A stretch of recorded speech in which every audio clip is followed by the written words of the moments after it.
Good evening, Twitch chat, and welcome to this Friday's edition of the stream on Twitch, here on Twitch. If you are watching on Twitch, have I said Twitch enough? Good evening, friends. Steffi, congratulations on being first, and Yost, congratulations on being not first. You were the first to redeem not first. That's quite clever. It's not bad. Sociable Steve, welcome in. It was less than 13 minutes. For both notifications? Or do you only get only device notification? Or email? Or I have a small sneaking suspicion of something and was wondering about email and device level notifications. Also, Luce, thank you very much for that tier 1 resubscribe. 7 months? That's 1 month more than 6. It's very impressive, Luce. Thank you very much for your support. Highly appreciated. As they do in some circles, they do like this heart thing. I don't know how that works. Much love to you, Luce. Thank you very much. Good evening, Twitch streamer. Twitch actually sent you a go live notification for once. That's nice, Steffi. Okay. Hi. I can just hang for a few minutes. Gotta get back to work. Listen, Migo. Should I just call you Data or call you Migo? Even though I know it's Carl. Maybe I'll just call you Migo. So, Migo, I understand that a lot of people have to work, and that's totally fine. You can lurk in the background while working, while eating your lunch, while doing whatever it is you do as you go about your day. There is absolutely no requirement to be here. And if you are here, there's absolutely no requirement to do anything whatsoever. If you do participate in chat, if you watch the stream, it's totally up to you. It's totally up to you. And I'm sorry for those of you who are not subscribed, although to be fair, I'm not sure who that is at the moment, because Stream Elements and Pretzel Rocks are also subscribed. If you are watching the stream and you are not subscribed, then I did hit you with a double ad in the beginning of the stream. in order to buy us 1.5 hours of ad-free time. And I think that's pretty sweet, to be honest. I think that's Twitch giving me control over when to run ads is probably the only thing good about ads, to be honest. Hala! Jay Walter, is that how you pronounce it? I'm not sure how to pronounce that. Hala! Should we start a Twitch drinking game? I don't think you're allowed to, actually. I think. Because chat can't do anything to make you drink? No, wait. So they can't redeem things to make you drink, but you can just drink whenever someone says Twitch. What are these ads I keep hearing about? Halwa. Thank you very much for the helpful pronunciation guidance, Jay Walter. That's actually, yeah, okay. Yeah, so, fun.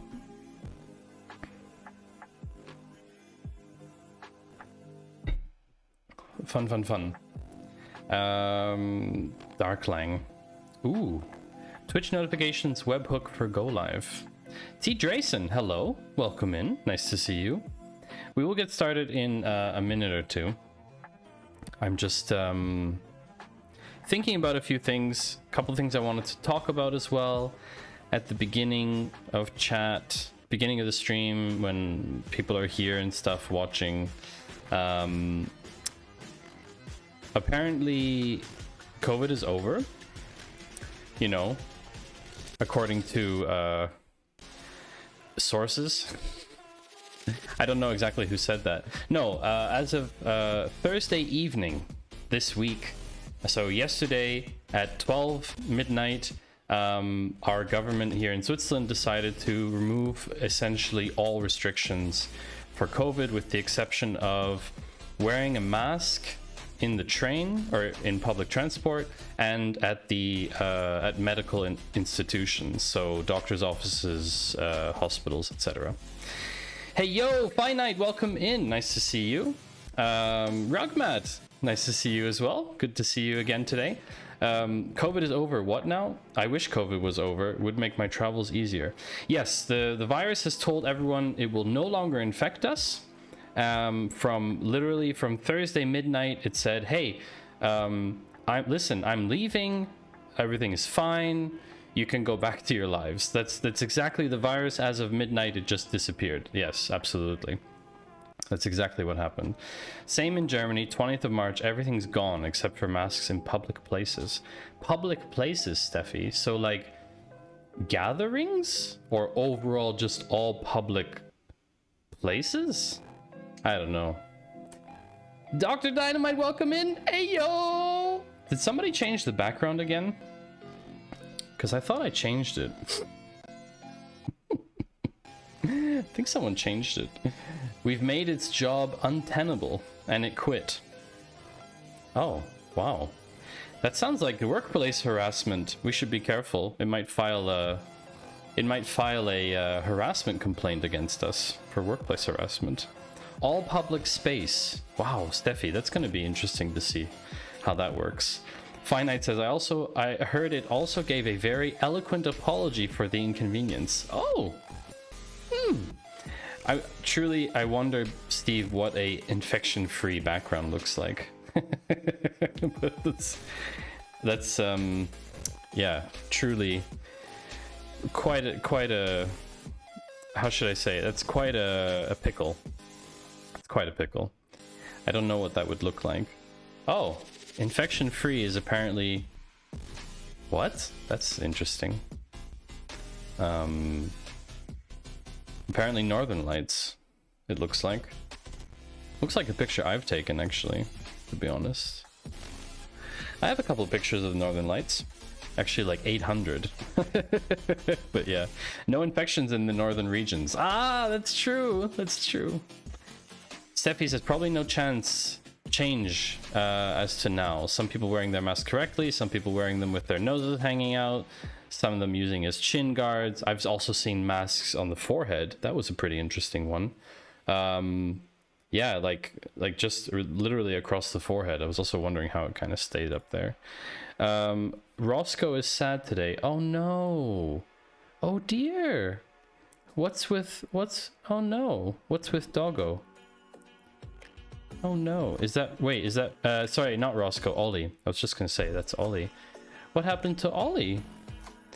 Oh no, he had to have surgery on his ear. Oh dear. I'm sorry to hear that.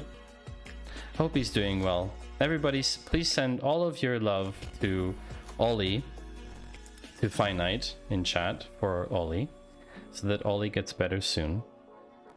Oh, doesn't look very happy. Looks very sad. Sad dog. Oh dear. Yeah. But I guess he's doing well. Speaking of masks. Speaking of masks. You mean masking identities, Rugmat? Is that what you're talking about? If you're talking about masking identities, then...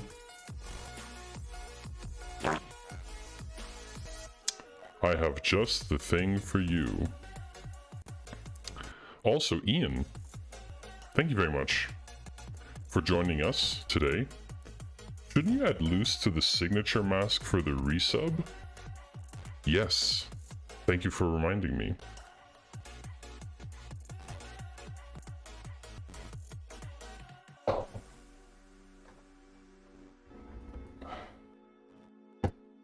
Loose. Loose. I'm not sure where Maddie went. I am Maddie's stand-in, user 14362941. I'm currently standing in for Maddie Two Shoes. As compliant with the GDPR, I have been asked to redact my identity. Luce, as you have resubscribed, you get to have your name written for you by proxy on the mask of subscription. Signature mask. The mask of subscription. At some point they'll go on the wall and they'll look really creepy. I also painted nostrils on this one. Hey, Dr. Dynamite, thank you very much for that resubscribe. 5 months. Ooh, with Prime. Don't we love Prime? Prime is delicious. Thank you very much for that, Dr. Dynamite. I appreciate that. So, Luce, you can choose which color you would like. There is an assortment of colors. There, good. That's all of these. All of these colors, Luce. And, oh my gosh. Sociable Steve. Sociable Steve. 8 months with Prime. Thank you very much for the support, friends. This is very kind. So, Dr. Dynamite and Sociable Steve, you also get your name written on the mask of subscriptions. Subscribe mask. Now, Dr. Dynamite, Luce, and Sociable Steve, what color would you like your name to be written? Dealer's choice. Oh. That means for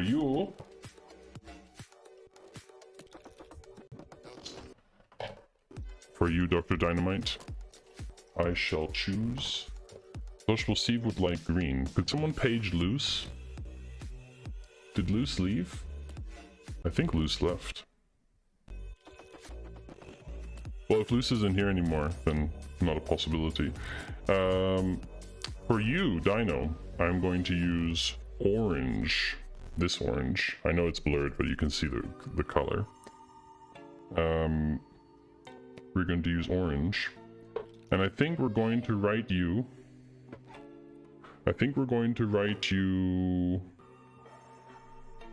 on the chin. Because you have a long name.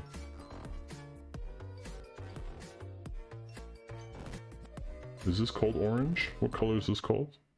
Vermilion, actually. Doctor _ Dynamite. No. Might. There you go. You are officially on the chin of the subscription mask, Dino. Thank you very much for your subscription. I really appreciate it. All of this money is going to charity, by the way. Still, even though I technically would need it to survive, I am still going to give it to charity. Sociable Steve would like green. There is a color called Viridian, which is a form of green. Looks very nice. Pixelated colors, there you go. Sociable Steve, we are going to write you. I think we're going to write you on the lower eyebrow. So the Bull Steve. There we go. There we go. Sociable Steve, you are now also on the Mask of Subscription. Holy moly, Hype Train? When did that happen? Thank you very much. Appreciate that, chat. That's amazing. How did we get a Hype Train going so quickly? That is very, very kind. Yes, so people who share common colors. Dr. Dynamite and Steffi, you have almost the same color. Steffi, yours is a bit lighter. I think that's it, actually, for now. T. Drayson and J. Walter, your colors are a little bit similar too. It's pink and purple. But yes, it is done. I'm not allowed to change my name anymore. No, once you're on the massive subscription, that's it. We should ultra GDPR this.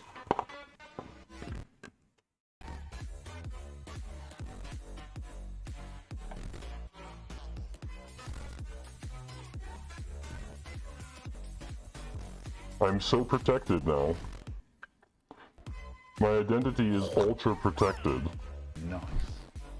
Thank you very much, Rockmat, for those 100 bits. Thank you, Ian, as well, for your 101 bits. I highly appreciate it, which means we can all drop as well.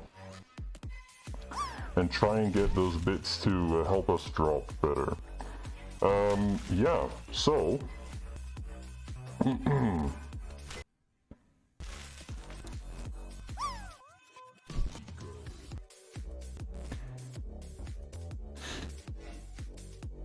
Or worse. What would be worse? I'm confused, Darkman. Worse? What's worse? Worse than what, though? I'm confused. Well, all right, make your drop worse because of the bits. True. Yeah, that's always a possibility. Always a very strong possibility. That's exactly true.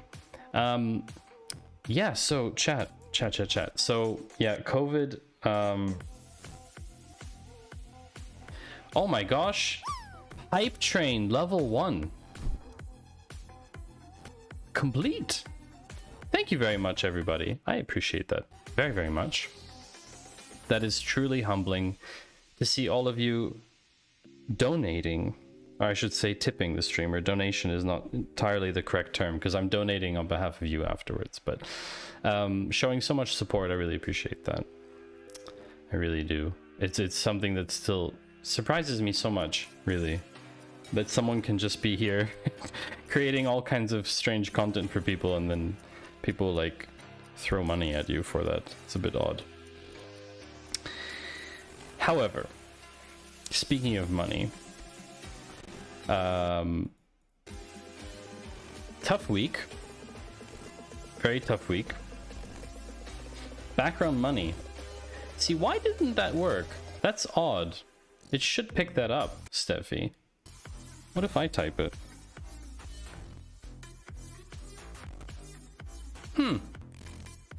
Maybe like in that moment it just has like an issue hitting the API or something? I don't know. You donate to feel alive. Are you otherwise not alive, Yost? It's a pretty terrifying thought. Very terrifying. No, I'm always really humbled by people showing financial support, whatever it is. I'm anyway humbled by any support in general. I still think it's pretty It's pretty shocking for me that people do that. It's very unusual. Even though I myself, as a chat participant, I also give money to some streams. Blobfish on autopilot. Okay, Yost. So you like just set up a subscription and then just let it run kind of thing. 503 background. I don't know what that is. Maybe it's an area code or something, Steve. Yeah, so the other thing I wanted to mention concerning money. Yeah, so I donate all of my revenue from streaming, essentially, like 99%. Because at the time when I decided that I didn't need the money, now I think it would be probably nice to have that money, but I can get by without it, so I'm still going to donate it. I think people ask me about it sometimes, like, you know, do you use your Twitch payouts?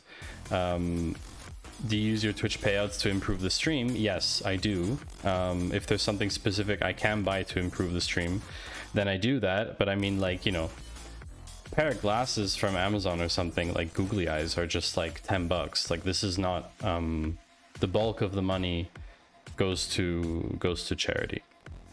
Actually, I think I have a command for it. There you go. So overall, it's probably not 99%. To be honest, it's probably a little bit less, but the idea is that 99% of it goes to charity.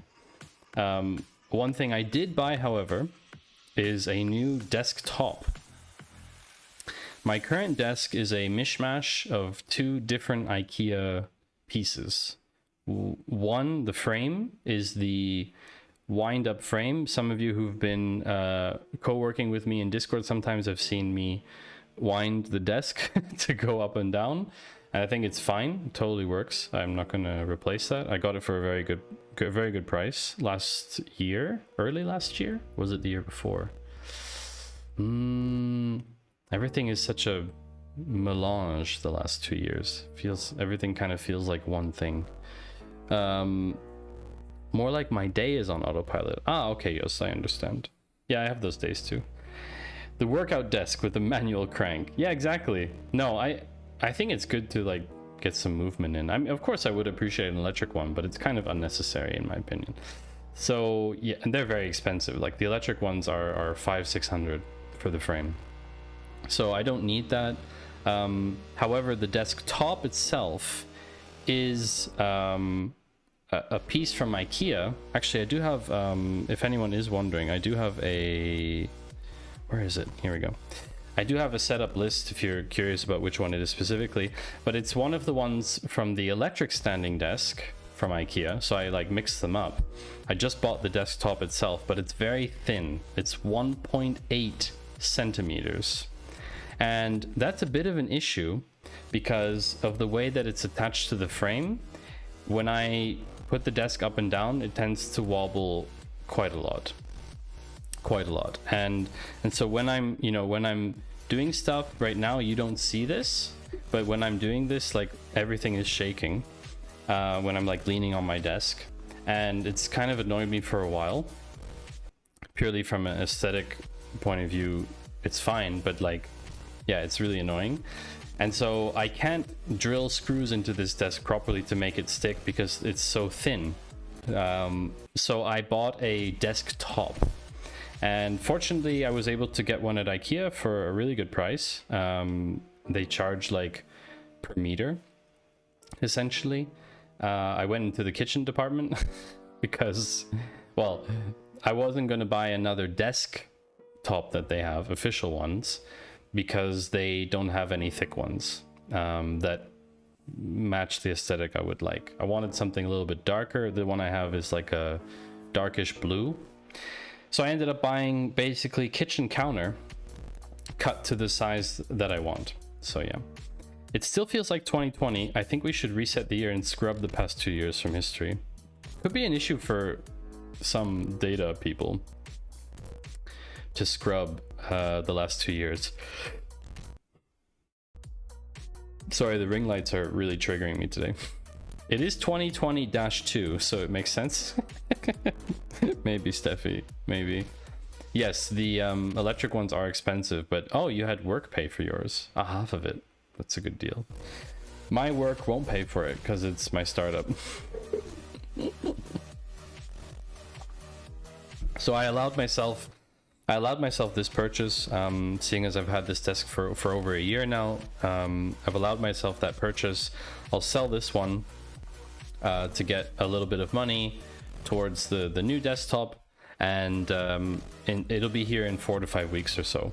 Why am I telling you this? I'm telling you this because probably it arrives on a Thursday, and due to the size that it has, I'm probably going to install it over the weekend, meaning that I will probably already start doing it on Friday, which is probably why 4 to 5 weeks from now there won't be a Friday stream on that day. But anyway, I will remind you when we're closer to the date. Yeah, anyhow, we skipped like 20 days in the 1600s. We can figure it out. Did we really?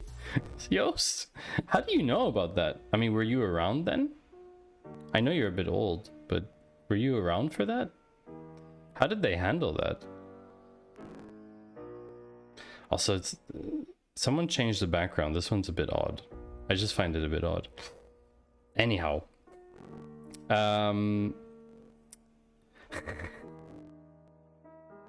Old background. Penguin. Okay. That's cute. Aw. So fluffy.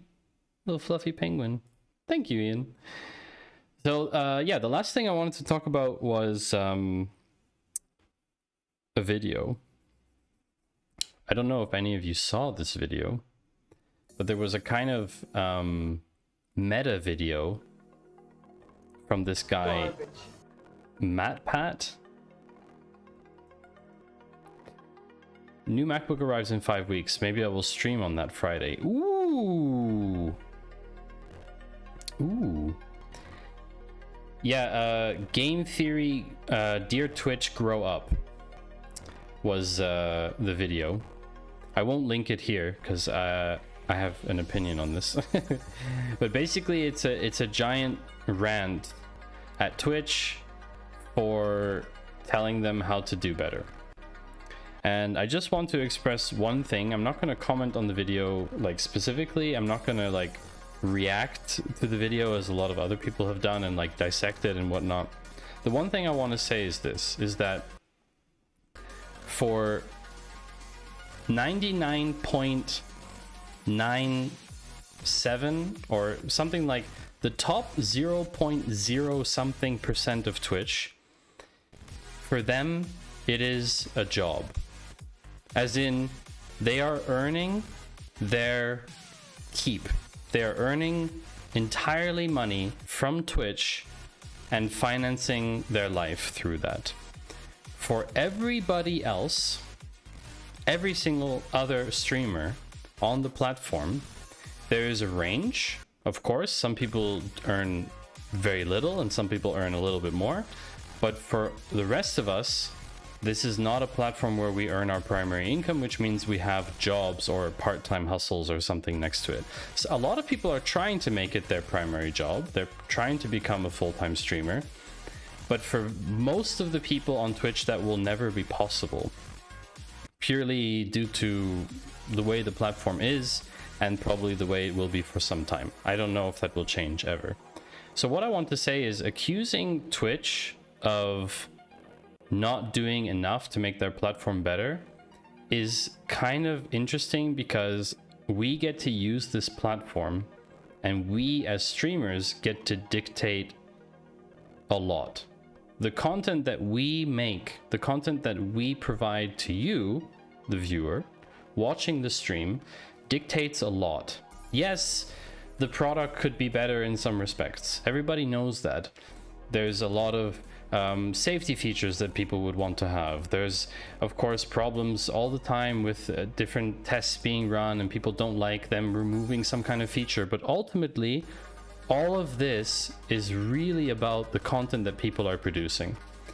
And I understand that a lot of people don't agree with certain types of content on the platform, but that's not Twitch's fault. That's the streamer's fault for producing that content in the first place. The different metas came up for different reasons, but it's ultimately the streamer's responsibility to provide content. And what I want to say is, if anybody ever from Twitch would watch this video, what I want you to understand is that there is not enough representation for anyone doing educational content on Twitch. I mean, people showing people how to paint. I mean, people showing people how to code. I mean, people showing how to build things. Makers, crafters, not only tech people. I mean, all the people on Twitch doing what I consider to be a service to society. And yes, I include myself in that, even though a lot of my content isn't educational, because I'm basically just winging it most of the time. For me, education is one of the biggest cornerstones of society. We need education to advance ourselves as a human race, right? And a lot of people on Twitch are providing educational content. People like Learn with Leon, people like Primogen, people like Clarkio, there's tons of people, White Panther, there's all the people in the stream team, people I don't even know about, are providing truly educational content. And yet Twitch still, after so many years of trying to diversify their platform, only talks about gamers and IRL streamers. And so today is the day that I just say my piece and say that ultimately nobody on this planet is going to solve a world problem by watching Fortnite. It's just the reality. But teaching people how to code, teaching people how to make things about robotics, teaching people how to create art, teaching people how to harness creativity is, for me, a life skill and something actually vital for society. And I'm not putting down entertainment. I'm a gamer too. I like playing games. I love playing games as much as I can. I would skyvolf all day if I could to be a gamer. But I detest the fact that it's just so much focus on gamers and people creating content for the lulz, rather than all of the other streamers putting in hundreds, if not hundreds of thousands of hours of work into educational content. And that really grinds my gears. And I've been on Twitch for over a year now, and I've not seen a single official tweet or social mention from Twitch, nor from any of the media companies about educational streams. Learn with Leon has something like 9,000 peak viewership at some point, right? Nobody is talking about this in the wider community, and that really, really grinds my gears, because it deserves to be talked about. So your job as viewers is to let everybody know about not only tech streamers, about other makers, about other educators on Twitch, people teaching people stuff, using this platform, in my opinion, for good. That's my piece. Thank you.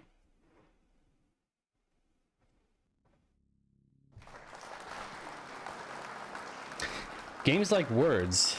You could argue Words on stream is educational, right? I mean, you're solving anagrams. It's a word game. Kids streaming in software and game development with their potato camera while playing Fortnite on a TV. Yeah, that is definitely... That is very annoying. Fortunately, I've reported them sometimes, and I've seen the streams disappear, and then I get an email from Twitch saying, "We've acted on your recent report. You were saying you like playing games." I know what you're gonna do, Rugmat. We haven't even started coding yet. We haven't even started coding yet, Rugmat. How can you already say that we should play Words on stream? You don't have enough points yet. Steffi has 10k. You all might want to save your points, though. Final announcement. Final announcement. Several months ago, I asked all of you in chat if you would like to see a different type of stream. And that stream idea being a cooking stream. And there was an overwhelming response, aka something like 4 votes, from people saying that they would like to see a cooking stream. So I have been thinking about this for a while, about how to do this, and if it's possible, and if I would want to do it. And I have decided that the answer is yes. I will, in the future, sometime in the near future, be hosting a cooking stream where I will be cooking, most probably baking something, as that gives us a certain element of control. However, it will not just simply me be baking something. It will be... Chat will be able to be involved. I'll put it that way. I don't want to reveal too much. I just want to say that you will be able to get involved in the baking process. So that is something that's going to happen within the next, I don't know, I can't give an exact timeline on it. J. Walter redeems add more salt. Steffi, I won't comment on whether that's correct or incorrect. I'll just say that chat will be able to get involved in the recipe. Whether that's good or bad, that is... I'm not saying if it's correct or not. I'm just saying that chat will be able to get involved. To what extent is up to your interpretation. Dust! Welcome in. Nice to see you. I know what you're going to say, Dust. Before you say it, no, I will not make the joke. And second, I didn't get around to doing the trial yet. Because something more urgent came up. But I'm probably going to be pulling the trigger this weekend, if I find the time. I'd like to see how good it is, if you will. So what I need to do... Redeems add some Carolina Reaper. You weren't even going to bring it up. Okay, Dust. That's cool. Not that big of a shill. No. I mean, I know you wouldn't self-promo in chat, right? But you would, yeah, maybe you would say like, hey, you know, like I heard, like, you know, the other week you were gonna do it and now I didn't see anything, blah, blah, blah. I don't know. Rockman, thank you for the bit, by the way. Appreciate that. So I think we should probably get started with code. Unless, of course, we want to stay in this category and get yelled at. We should probably put code as a background or something, then we don't get yelled at. I would like to, today, get that feature fully working. What feature, you ask? Let me just switch over then. Alright. So last week, actually, last Friday, because Monday we were doing something else. Monday we were trying to figure out if we can match people on OkCupid. That didn't actually go so well. CSS in the background, but it's a style sheet language, so you say. Well, I have style, so that's allowed. So last week, I don't remember what we were doing. Can we go look at like a commit history? What's the command to look at the commit history in terminal? I've never actually used that before. Git log, that's the one. I know I'd seen that somewhere. So, working on writing user data to Postgres. User data into Postgres. Set up connections to Railway. Remove package lock as it's not useful. Initial setup. Initial commit. So basically we're storing user data in Postgres. How do I get out of here? Q? There we go. So essentially, where we've ended up feature-wise... Oh, I probably have to start up data grip, don't I? To look at what data's in there. Probably. So much progress for so many streams. You know what? Speed is an illusion, Steffi. Speed is an illusion. I tell you that. I can go at whatever speed I want because I didn't promise anyone anything. I just said, I'm building something, and all of you show up. You know? Ultimately, if it's done in 2024 or 2030, as White Panther estimates, that's just the way it goes. You know? There's not much I can do about that. I mean, there's a lot I could do about it. Just can't be arsed, more or less, to code faster. But essentially, I should try telling that to my PM. Speed is an illusion. Hey, just quote me on it. I'm sure it's fine. I'm sure it's fine. No, I mean, I want to get this first feature working. But in order to do that, we have to do a lot of legwork that the app needs on its own. So I'm just opening up DataGrip here so I can connect to the database.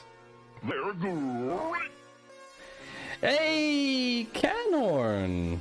Or should I say Cianhorn? Thank you so much for that tier 1 sub. 7 months on a 6-month streak. Thank you very much for that resubscription. I appreciate that. I should probably shout out everyone from the Claw. Everybody's here.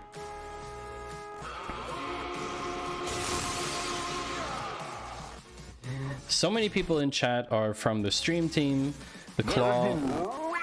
Come have a look. Oh my gosh, Ophelia! Ophelia! Subscribe with Prime. 3 months! Thank you, Ophelia. I appreciate that. You know what's great? You know what's great? We should take a short excursion for this. Canhorn and Ophelia. I'm sorry. No, be here, like this. I'm sorry. I'm sorry. I'm sorry. Do you know what this is? I'm sorry. I'm sorry. Ophelia, I don't think you know what this I'm is. sorry. I'm sorry. I'm sorry. Or, Cody, I don't think you know what this is either. Show me what you got. Oh my gosh. Are you on here? Show me what you got. Were you one of the 2 people that asked to be written in white? In beige?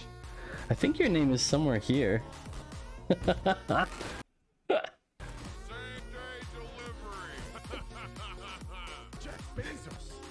Oh, I think I see it.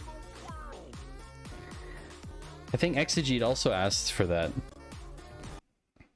Honestly, I don't remember. I'd have to go check the VODs. Einstein said time is relative. Thank you, Ophelia, as well. So anyone who subscribes during the month of February, you get your name written on the mask of subscription. The subscription mask. So you can choose what color. I have a lot of color choices. Let me show you.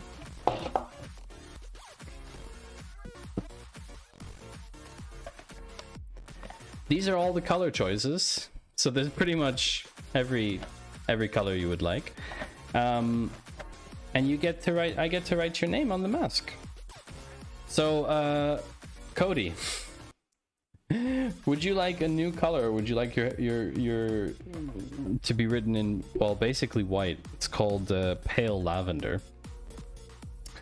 And Ophelia, what color would you like your name to be written on the mask of subscription? I think it's quite an honorable thing, you know. And then I can like wear it for a bit. Is there a deep dark red?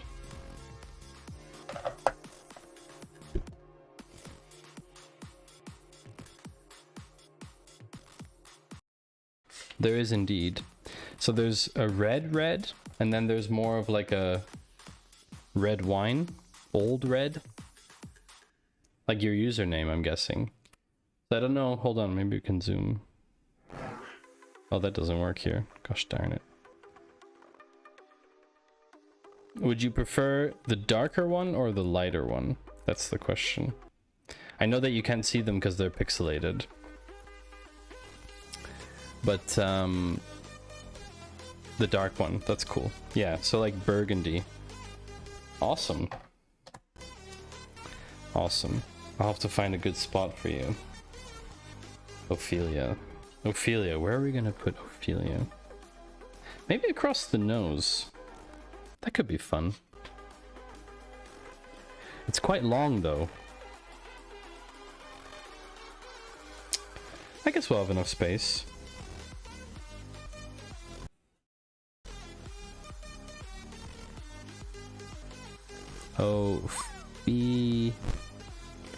Gotta make sure to get this right. Ophelia 6277. I never asked you what that number actually means, Ophelia. Here we go. Your face. Sorry. Your face.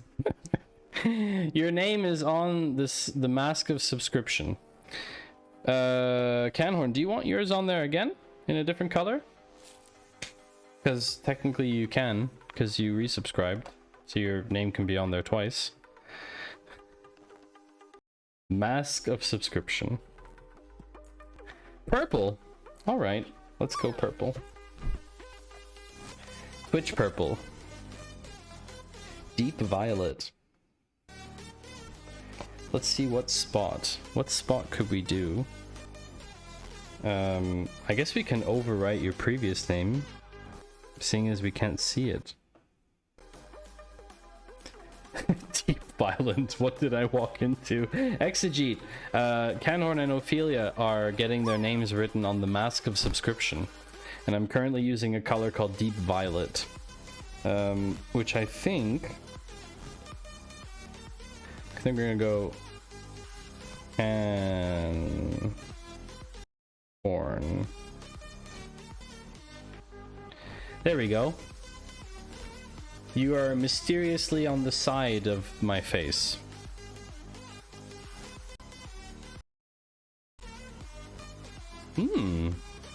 Good background choice, Ian. I don't know if it actually... Ooh, what does it say? You are flowers on the road.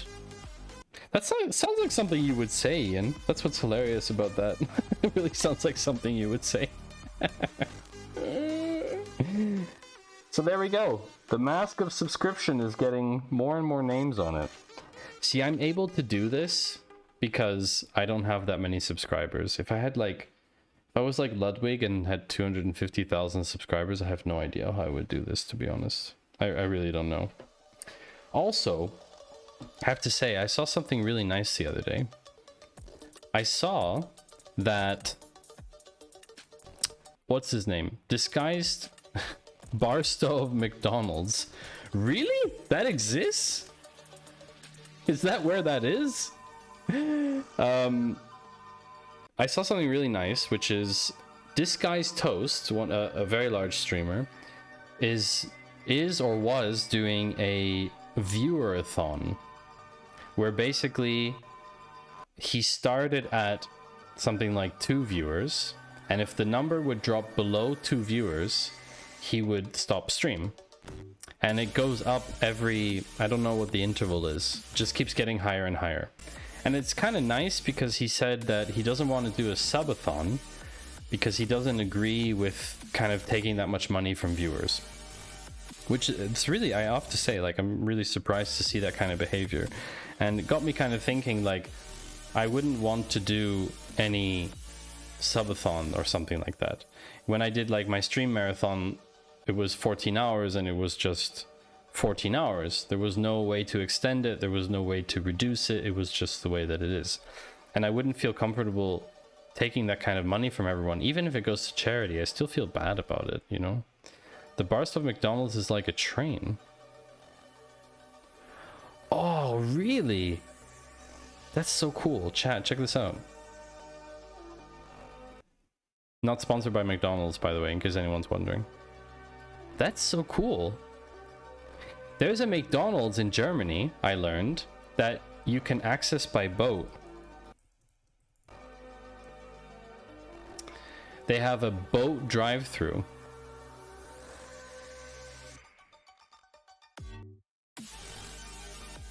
check this out, chat. McBoat. Look at this. Yeah, whatever. Okay. A freaking McBoat. Isn't that cool? That's pretty hilarious. McBoat. Yeah, it's pretty cool. McBoat. It's been there since 2015, and it kind of blew up because Tom Scott, the YouTuber, he visited, and then it kind of exploded after that. Open 24/7, but it closes in the winter. Boaty McBoatface indeed. Fancy. We just have ball pits here. Oh yeah, I think we have those too. I think we have ball pits at McDonald's. I can't remember. Some of them have play gyms outside. I don't know if they have ball pits in them though. IKEA has a ball pit. Småland, I think it's called. Is that the correct pronunciation, Jay Walter? The 24-hour stream that you managed to squeeze into 14 hours. Ophelia. By the way, Ophelia, I still have a post-it note here. that says that you have 5 credits. You have 5 credits of something. I don't know if you remember what they are. I don't know how you're going to even use them, because 5 credits is a lot. But do not forget about them. Småland is the home region of IKEA's founder. Ah, yeah, Ingvar is from Småland. Wasn't it 10? No. The first win was 5, and for the second thing, you said you were going to think about what you wanted. Weren't you going to think about it? You won twice, so for the second one, you can choose your prize. It's only fair. We're talking about bingo, by the way, chat, if you're not aware. I think someone requested the board earlier. You can use the board command to see which version of bingo we're playing. Which version is it today? I don't remember. 3. 3 what, Ophelia? 3 what? I don't understand. Basically, these are all the tiles that you can tick as the stream is running. And if you get bingo, which is both horizontal and vertical, then you can declare bingo in chat. Oh, wait, for the second, you got another 5. And for the third, oh, you won 3 times. Oh my gosh. Yeah. I mean, honestly, at this point, I'm happy to like send you a postcard or something, you know? If you're comfortable sending me your address, I'm happy to like send you a postcard with a personalized note on it. Because I don't think we'll ever be able to redeem 10 of those. You can have like, I don't know. You can have like 5 redemptions and then a postcard or something. You can think about it still. You're still thinking about it then. What? Why? Why not shoes? Wait, I should send my old shoes to Ophelia? Gets 500 bits. Scam square. Hey, it's randomized tiles. It's randomized tiles. Oh, Ophelia, a whole words stream. An entire stream that's only words. Yeah, I don't know if that's a prize either, Canhorn. Feels like extortion a bit. Feels a bit extortionist. Oh dear. Well, okay, an hour in and we should start coding. So basically we said last time, where's my data grip? It's finally booted up, by the way. Given how little code I've seen on this stream, it's already all words.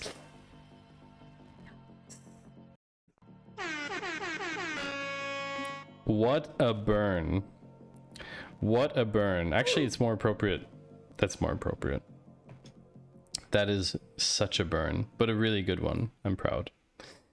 I'm very proud. All right, so we have a database. We have a database. Oh, this is just weird startup stuff. Don't worry about that. Let's just make a new query console. All right. So we have a database, Postgres. Really good burn though, Exegete. Really good. I enjoyed it thoroughly. I enjoyed the burn. We have our database Gin, called Gin, with a J. And in there are 4 tables. And for this to make sense, I'm gonna have to open up server.mjs, because otherwise I'm not gonna remember. The kind of burn you look back on warmly. Yeah, fondly. Definitely. Look fondly back on the burn and be like, that was a good burn, you know? So this is what happens. We have this huge thing where we write Twitch data. I somehow got stuck last time. I think that was a burn on my dad joke.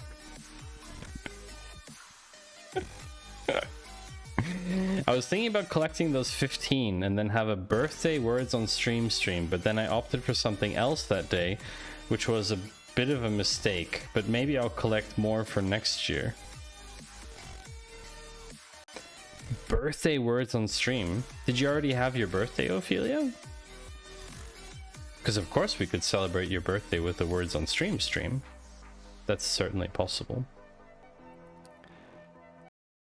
Okay, so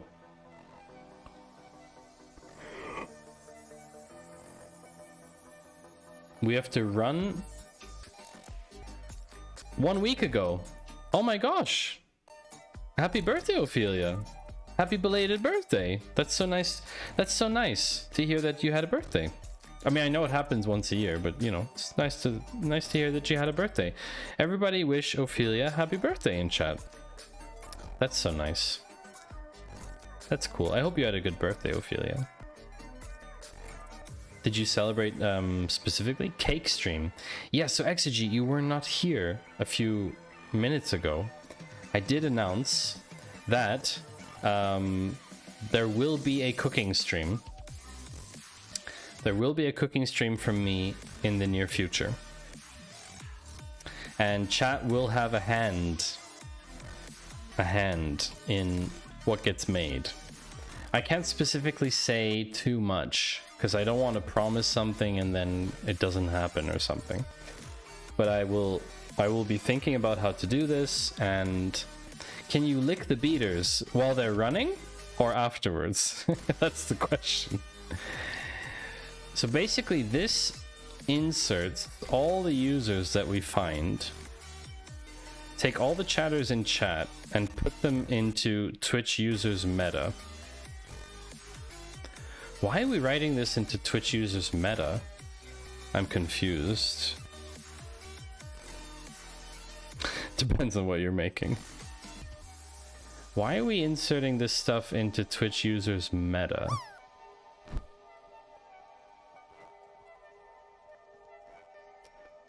Run users meta code to update the users table.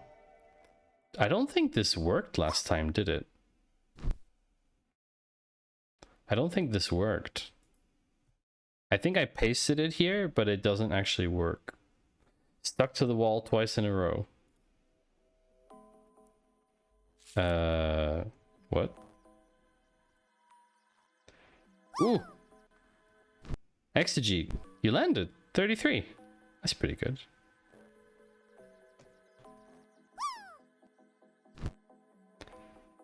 So I think last time we actually wrote this, but it didn't work, did it?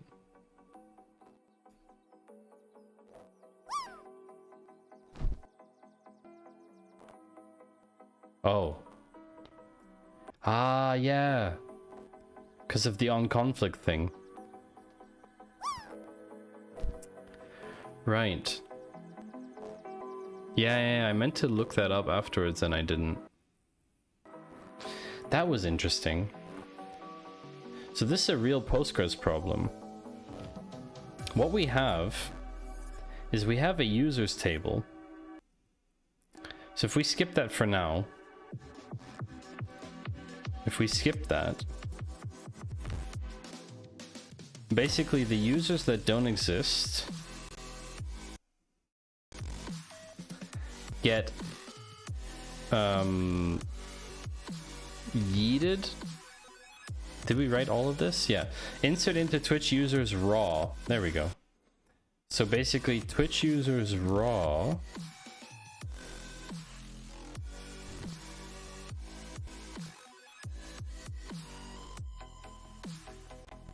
There we go. So these are the Twitch users raw. And this is going to be done every time someone is in chat. The users will be put into this raw table. Now, the problem is that these users are all raw, and I want to only, how does this make sense? Okay. These users I want to create into a meta table where I have the information about each of these users. But then I need to check every time I get a new user if they're already in my database or not, based on the ID. You want to be put in a basket, Ian? Okay. Well, I can name this Twitch users basket if you want, and then put you in the basket. That's certainly possible. I could create a new table just for you called the basket. Should I do that, Ian? I'll just call this basket. Okay.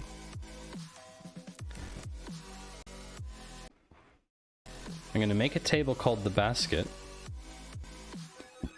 I probably need some columns though.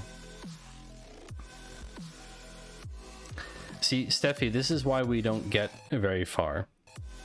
Because we end up making tables for users called baskets and putting them in it. That's the main reason. All right, so we have to modify the table because we got to add some columns. We're going to add a column called user. It's just going to be varchar. And we're going to add another column where it's like is basket case. And that's going to be a boolean. Or, no, sorry, is basket. If someone's a basket or not. There we go. Now we have the columns. Come on. Come on. This can't take that long. How can this take this long?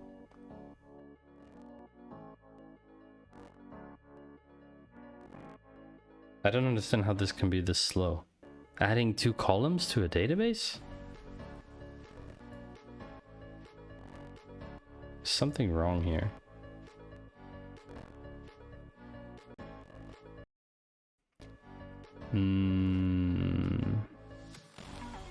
I think we messed something up, Ian.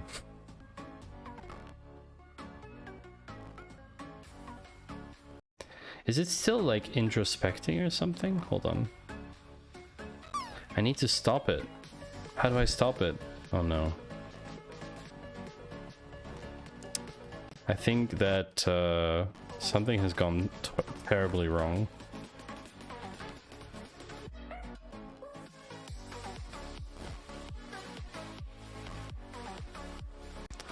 Maybe the Postgres instance on Railway is not equipped to handle that kind of traffic?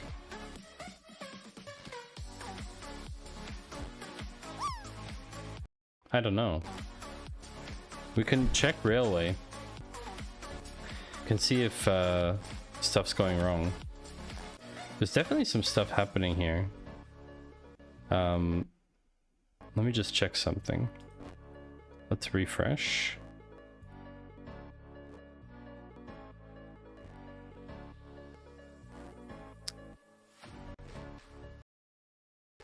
Alright, DevTow, 3 services.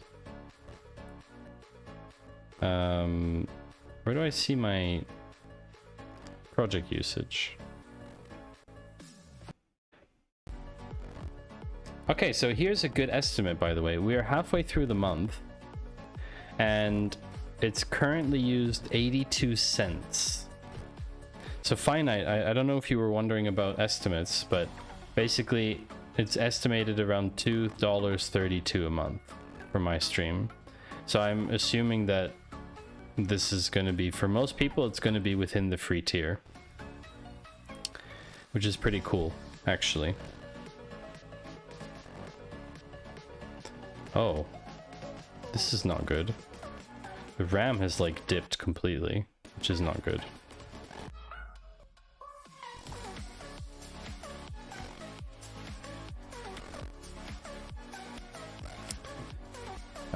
Where can I see the Postgres? Ah, here we go.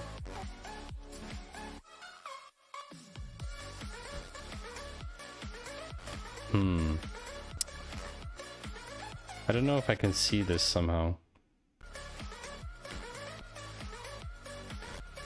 I mean, I don't know. Maybe we can't see it. Oh well. Ah, okay, they're here. They're fine. Okay, Ian, I can put you in the table. Because we have those two columns available to us. So obviously we're going to put Ian into this table. We're going to say user, Ian, Alex, Hart. Okay. Is basket true? There you go. Ian, you are now a basket in my database. In the basket table, you are there as true. Now, of course, I can put other people into this basket. I could say, for example, Ophelia 6277 is not a basket. False. So Ophelia is in the basket table, but she's not a basket. Okay? So if anyone ever asks you, Ian, you can tell them that you are a basket, because it says true here. And Ophelia, if anyone ever asks you, you're not a basket. False. So basically we have a Twitch user's raw, and what I wanted to do is basically every time I wanted to check, I wanted to insert cleverly into this table. The issue is that this insert into on conflict doesn't work. And I don't understand enough about this for it to work. So I'm gonna do something that isn't very good. Okay? If I select ID distinct blah blah blah, where user rank equals 1. This is coming from Twitch users, by the way. So if I go to Twitch users, you'll see there's no one in here yet.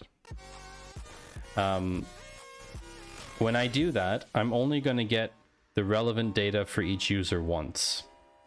And I'm going to get basically their most recent data. What I'm going to do is delete everything from the table. I can't believe I'm saying this. I'm going to delete all the rows from the table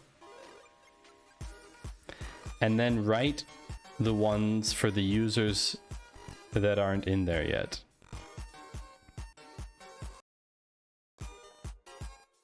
Does that make sense? I don't think it makes any sense.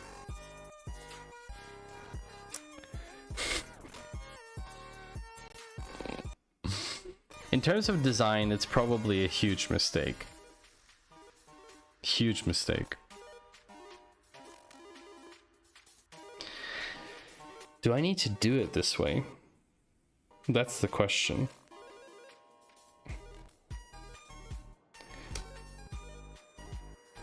I'm gonna just console log this because I don't remember what this looks like. And we have to stop this from executing.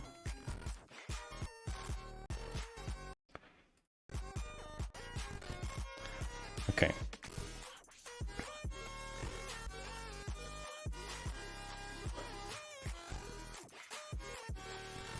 Okay. So what happened now is I got an object with all of the chatters, which is here. Now what I would do with current users, is that where it is? I'm not confident that that's actually where that is. Yeah, okay, that's there. So basically, I have an object, or an array rather, of all of those users. And what I want it to do, technically when it reads the user data, I should have the meta table update. But maybe this could happen before?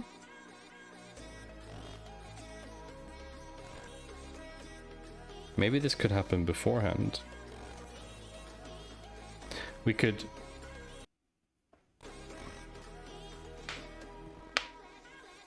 But do we... Why do we need to do this? From a flow perspective, maybe we don't need to do that. Because... Huh. Maybe I was coding this and we don't need it. Because essentially, the user's update query would make sure that the Twitch user meta table only contains real Twitch users.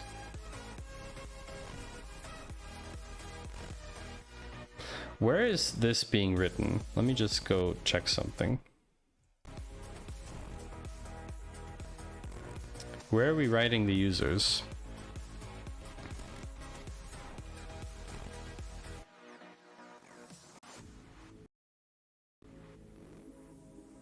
Ah, here we go. Const res await pull query. Insert into Twitch users raw values. Aha. That's actually not that useful. See, I'm inserting the Twitch chatters every time, which is fine. I don't need to know... I don't need to have every single piece of information about every single user all the time. I don't need that. What I need to know is that the users that I've pushed here are only the ones that I don't already have in my database.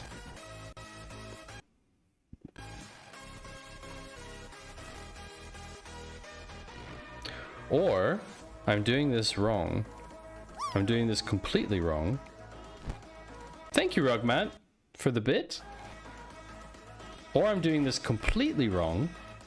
And what I do is have a completely separate process that runs completely asynchronously, which doesn't go and get user data. Why did I do this? Why did I do this? I don't even need to do this. I could have a completely separate process that takes all of the chatters. Basically what happens here, I could get all of the data from the chatters and have this as a completely separate process. Hey, Ruckmat, 86. That's a good score. You haven't beaten Ian's 91. That's pretty impressive. Ian, when did you land 91? I don't remember that. Oh, you're trying to pay to win now, Ian. Trying to pay to win. Pay to win. I don't need to do any of this. I just realized I don't need to do any of this now. I could do this all in a completely separate process.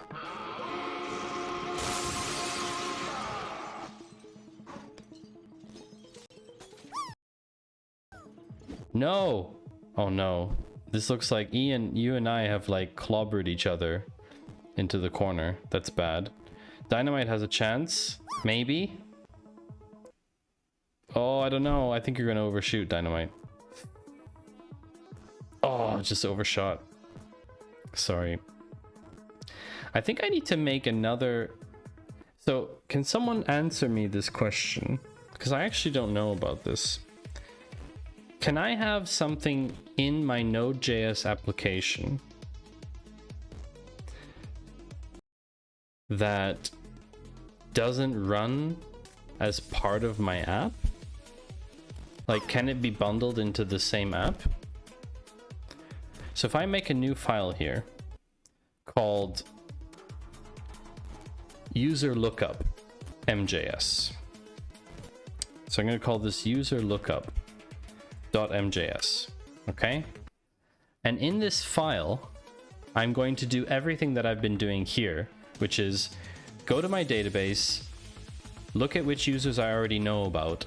If I don't know about certain users that have been in my chat, update their user information. That's the job of that. Let me write this down. Update Twitch users meta upon launch. Or we could do this at the end, actually. This doesn't make sense to do at the beginning.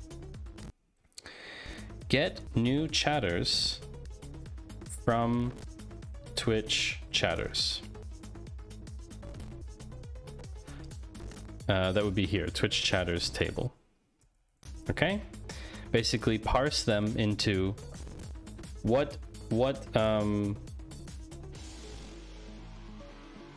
the code that I did here, essentially.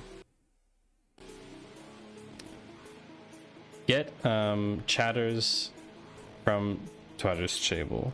Then compare if chatters do how do I say this? If a chatter does not exist in Twitch users, it's like a cron job. Yeah, it's a cron job. It's exactly what it is. I don't know how to add this as like a service. That's what I don't quite understand about Node.js. Is that like possible to run on its own as like a serverless function?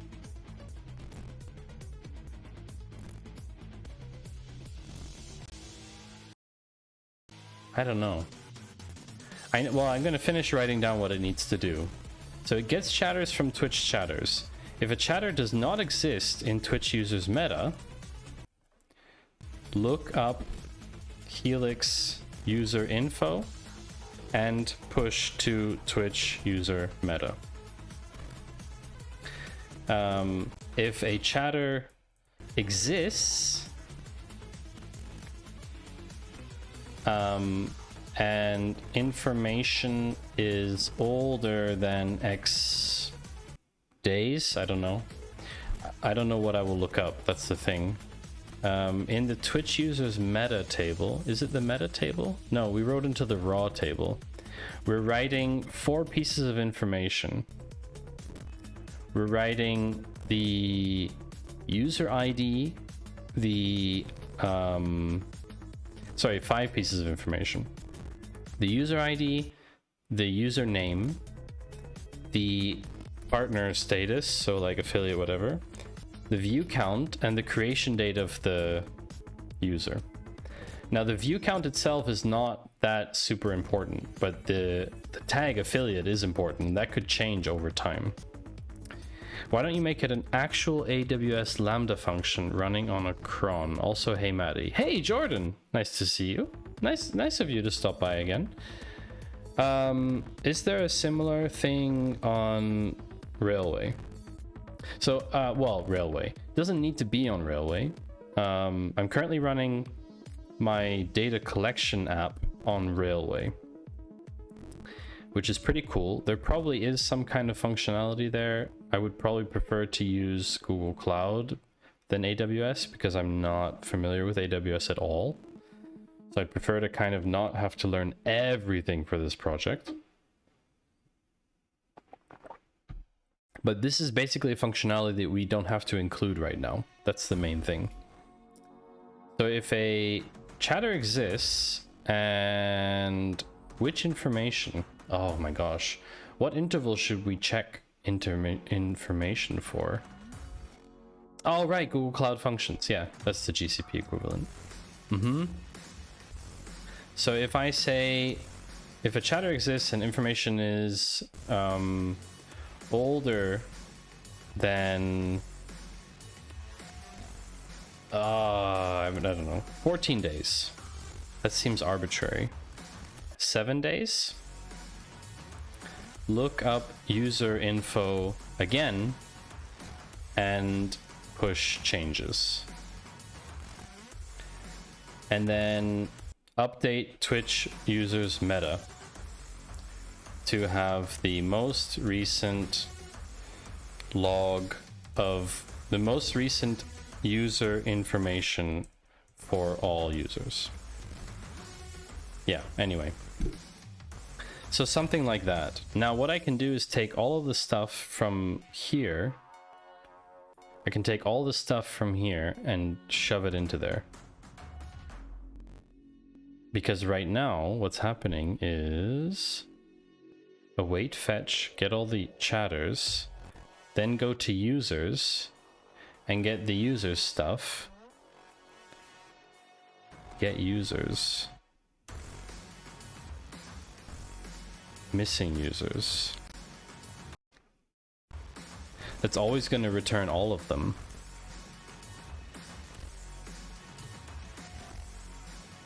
Huh.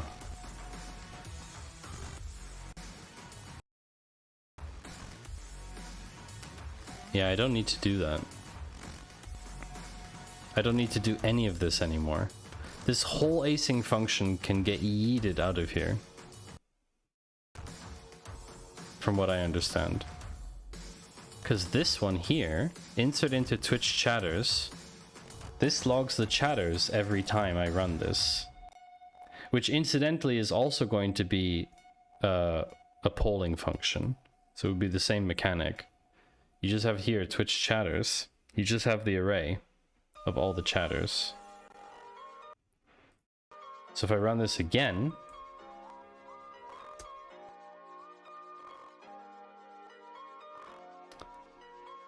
user update query executed. Of course that's not true, but that's fine. Full query insert users. So this whole async function can actually just disappear.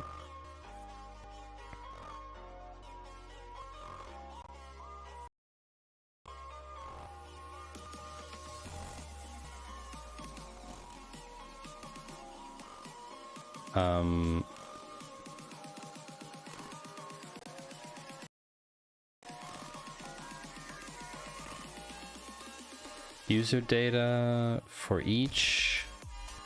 Get users missing users. Okay. There we go. Okay. So I'm just going to take this. I know it's not correctly formatted or anything. Just going to put that there. The get users function. We don't actually need to do that anymore. Put this up here. So get user data starts with an empty array. My chatters, await get chatters. Which goes up to here, gets the chatters. Then okay, I don't need to console log, that's fine. Then I need to write chatter data. Write chatter data. Insert into Twitch chatters. Okay, that's fine. Don't need to console log that anymore. All good. And then after that, aha, here. This is what we don't need anymore. After that, here's the fun part. So we now basically just get chatters every 2 minutes.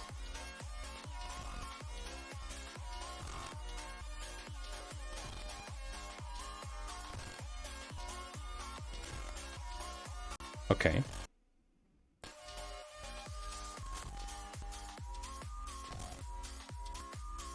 I should probably have a thing that says how many chatters it wrote.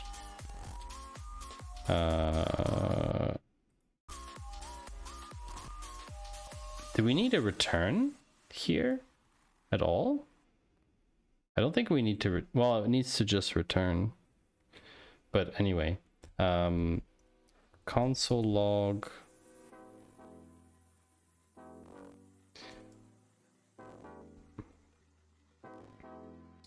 Can I do like a length? Insert users dot length.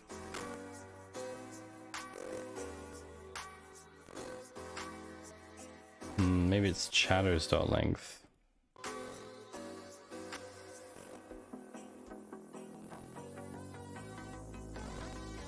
$386? That seems unlikely. What's chatters at that time? There's no way there's 386 chatters in here. Not possible. Ah, okay. It's an array. Count elements in an array.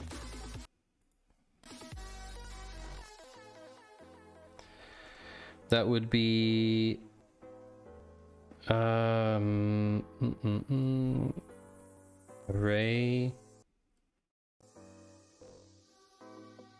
dot length. But it's not. Is it not a real array? Ah, wait, it's been stringified.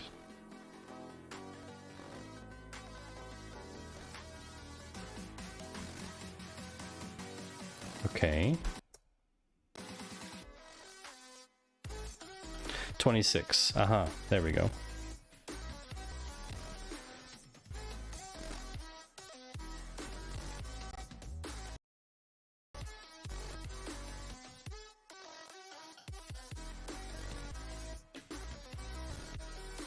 Okay, this is what I want. 26 users written into Twitch chatters. Cool. So now there's a log each time. Fine. So now the question is, I think I wrote this down last time. Did my chat break again? No, it's just quiet. Badminton instructions. What did we get?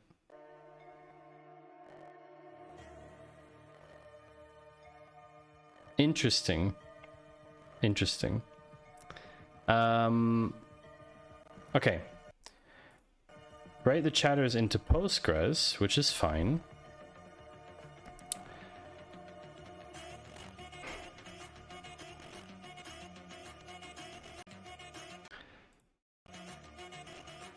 Get chatters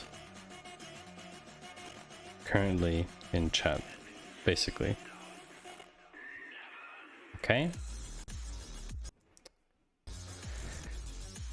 That's fine. And then the next step from this is if we get all the chatters and if we get all the users info in the background. So both of these things would be at intervals of 2 minutes, for example. So I probably need to outsource this as well into another Google Cloud function, for example. So when that's happening in the background, then we need to detect when there's a raid. So we have to listen for a raid occurring. And this is what confuses me about WebSockets, is that how do I react to a WebSocket? Because the WebSocket pushes information. So for example,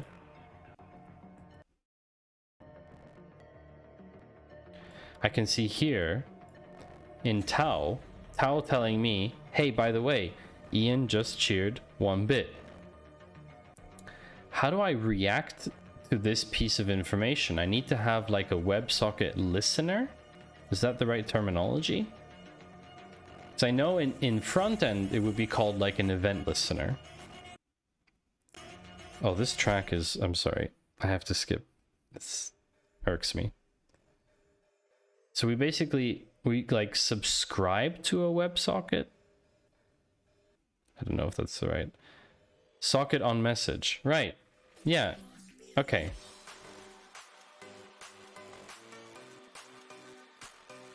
Exactly. So Isn't this a front-end thing though? This isn't a back-end thing. Or is it? That's the real question. Is it not a back-end kind of... I mean, doesn't this have to happen... Doesn't this have to happen in the front end?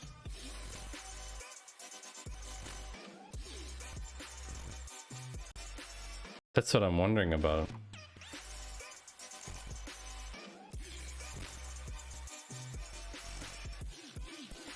Because I have here, I have a function which has a socket on message test with a console log in it.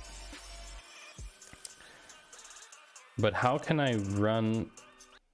Should I just do npm run dev?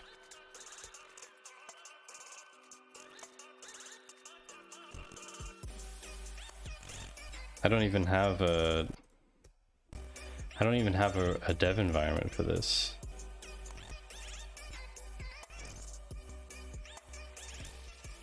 I'm so confused.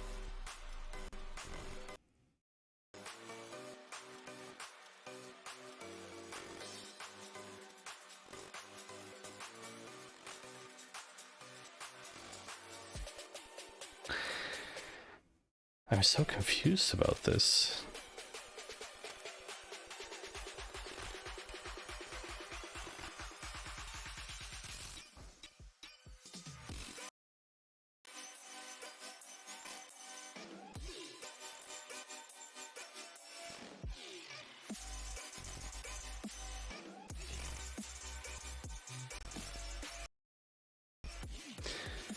Do I... So weird question. Can I just start live server and simulate it that way? Like, is that possible? Didn't we do this last time? I feel like, I don't know why, but I feel like so much, there's so much in my head. Ah. Wow, no fave icon. Shocking. There is no fave icon. Hold on a second. I already solved this. Where's app.js? I already solved this last time. Console log. This is a message. Now, the onMessage function doesn't console log, does it? Or it does when there is a socket event. So the socket's open. Can I test pushing stuff to the WebSocket? Someone would have to like change the lights or something. If someone changes the lights, we should see something come through here, in theory. That's at least what the code should do. Ah, wait. This will exit, won't it? Because this is a return, isn't it? If because this is returning a promise, it can only happen once, right? I think this is not set up in the right way. The socket will stay open. Yeah, but when I run this function, test WebSocket, it can only return one. It can only return when it returns a promise.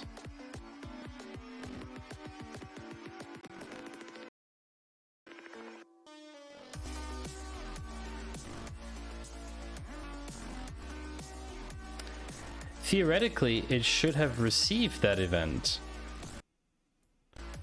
How do I know if it even, because it didn't console log anything. It should have received that event. Because the socket is open to streaming extremely face. Ah, wait a second. We're not looking in hold on a second. This was in network, wasn't it? Where did we find the WebSocket stuff last time?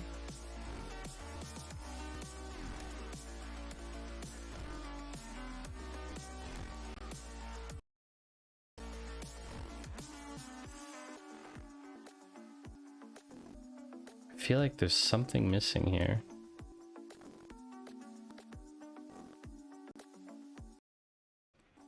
Ah, you didn't auth. Is there auth? I would hope. And otherwise anyone can listen to the WebSocket. 101. The hell's 101?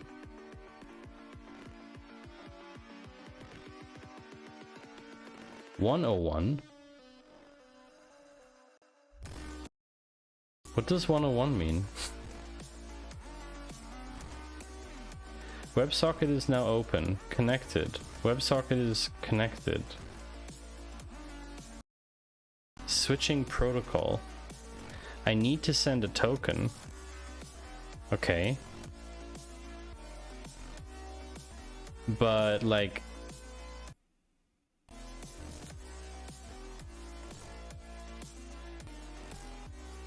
time is still pending, which should mean the socket is still active.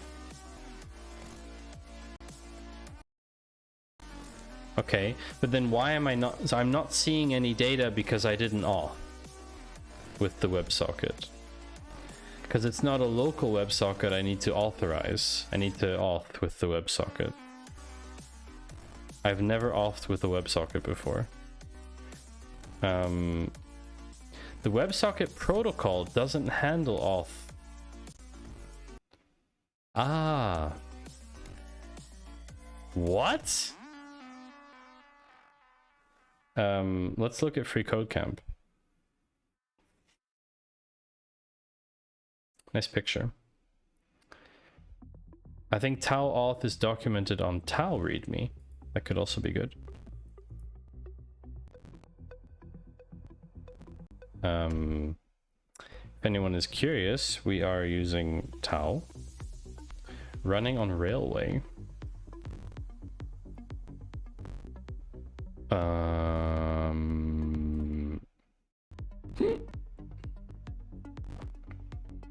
Local environment, Docker build, bot integration.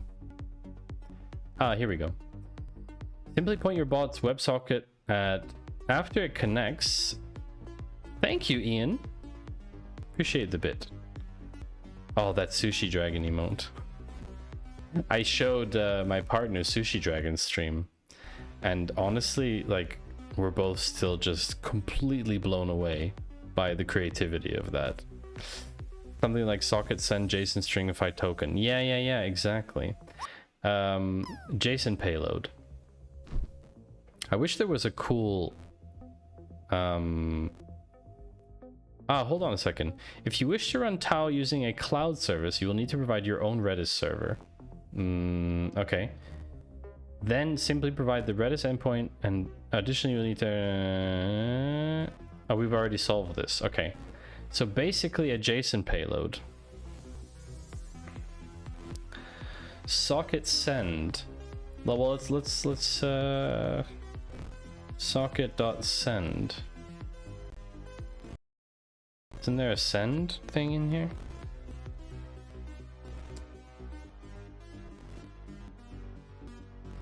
I don't know. Line 6, sir.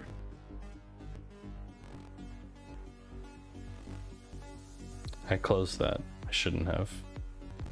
Line 6 in tau?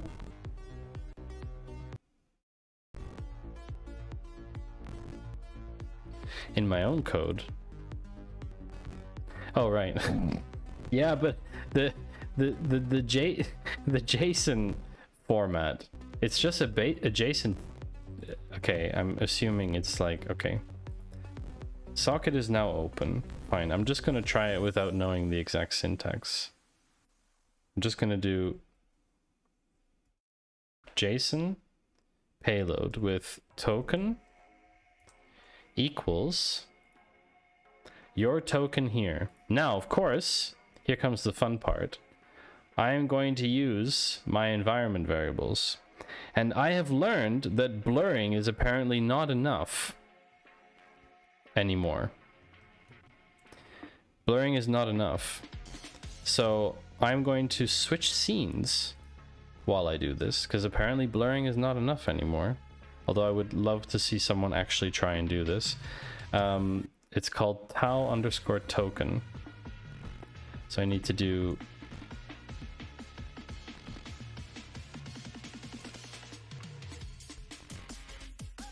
Tau underscore token.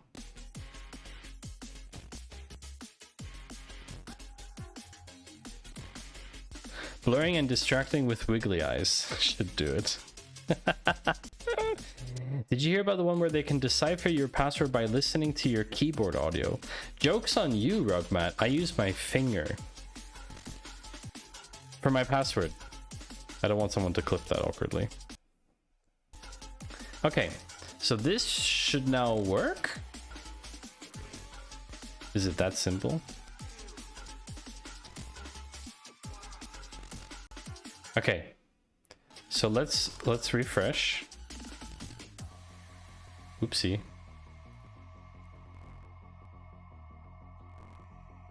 Okay, so Twitch events, switching protocols. WebSocket is now open, connected.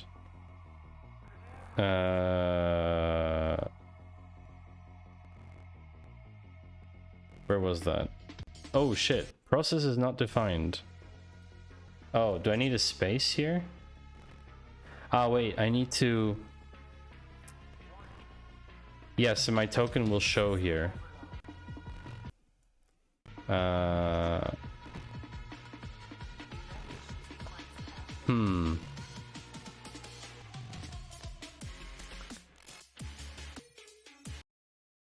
In the WebSocket activity, it will show, yes. Yeah, thank you, Rugmat.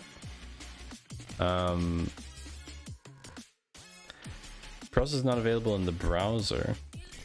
Yeah, I think I need to... How can I use... That's the question. How can I use... How can I use env vars in front end? I mean, just for testing, I could just put the key, probably.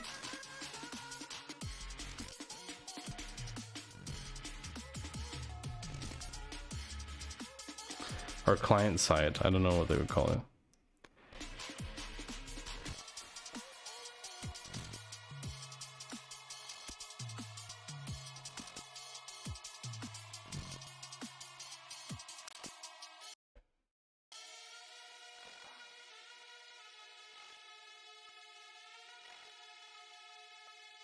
Wow, what is this? Is this the end of the article? Oh, right, okay. Yikes, that's a big blob. Environment variables. Once it works, of course, it will be a problem.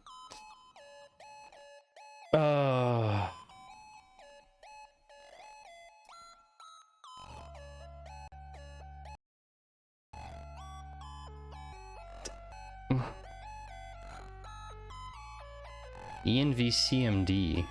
Run npm start based on the environment. Okay. This is very confusing.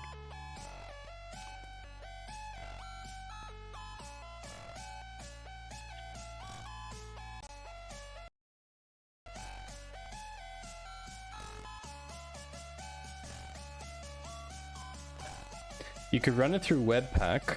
Then you can make an API call to the token if you're logged into the app. Ah, exposing to the browser. Ah, in order to expose a variable to the browser, you have to prefix the variable with next public. That would be with Next.js. So...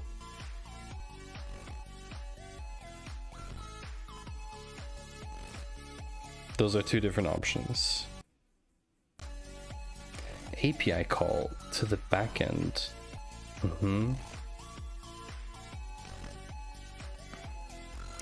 I mean, we're just in vanilla. We don't have a framework. We don't have a framework yet. Could. Here's the Webpack option.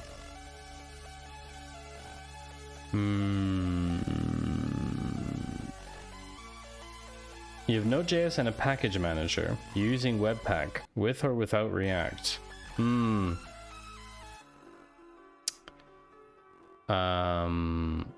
Whether you're building your app directly on the server or using CI/CD, you'll need to know how to set environment variables. Okay, I have an env file. Oops, I hit the mic, sorry. I have an env file.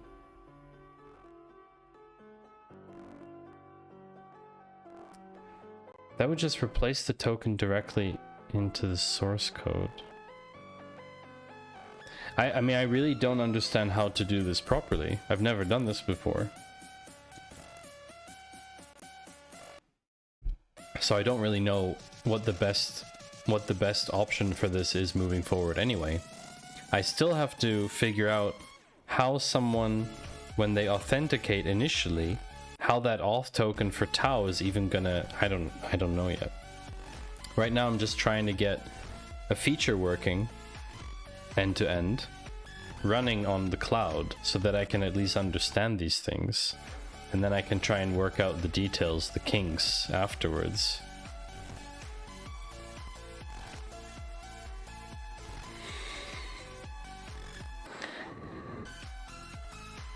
Webpack. Do you have any sort of auth on the app already? No, nothing yet. Right now, the only authentication that happens is you authenticating for Tau in Tau's setup with your Twitch app. But given Twitch's API call limits, it probably won't be necessary for everyone to create their own Twitch app, initially at least. Quick and dirty solution is to create token.js with content const tau token equals Maddie's token. And then not commit that file or something.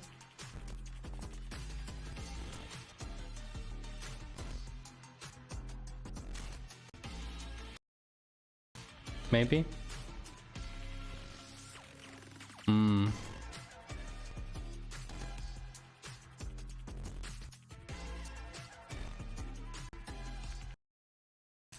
I kind of just want to see if it works first.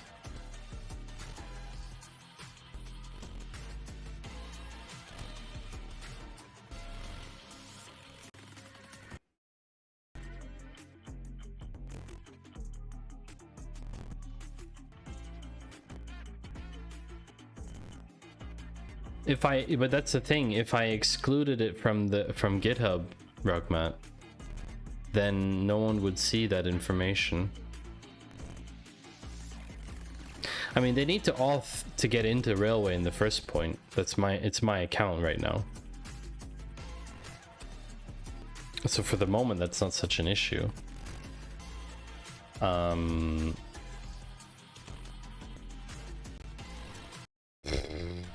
The endpoint itself is public. Yes, in that sense. The endpoint is exposed, of course, but they need to auth. And if my auth key is in my local file, which is omitted from GitHub, then in theory, no one can auth to it.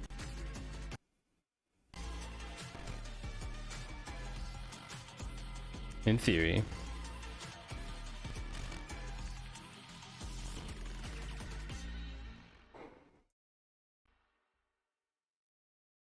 Token.js. We have to add this to gitignore.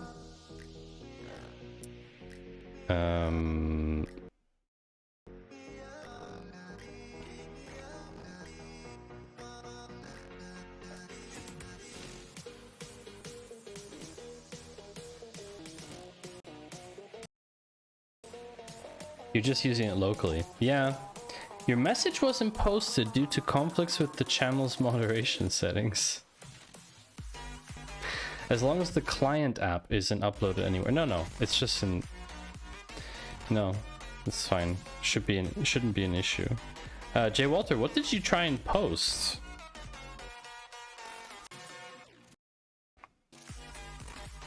Okay, so token.js is excluded. And we're just gonna do const how token equals. Now the question is, how do you use that? You just go to app.js. You just go to... Show me what you got. Don't show me. Just some backseating code.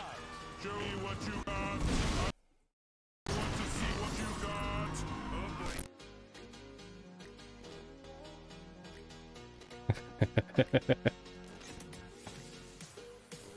Token.js.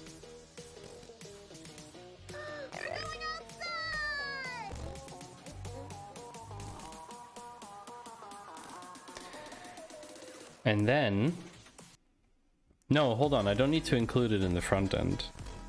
How do I reference, how do I reference another JS file variable within here? So I have now a variable in token.js, for example. Wait, no, do I need to put it in here?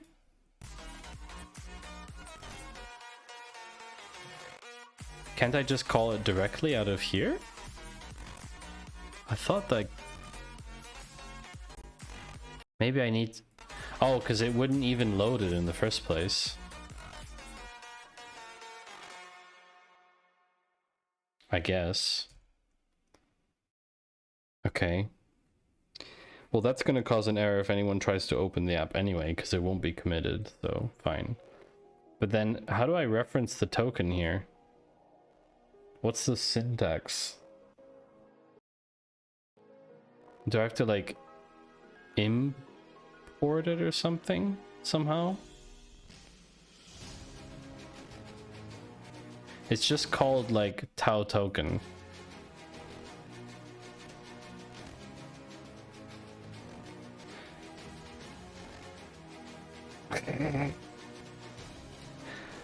Export const variable in token.js. Ah, yeah, of course, it has to be exported first, yeah. Export const tau token is that. And then in app.js, we do an import. Import variable from token in app.js.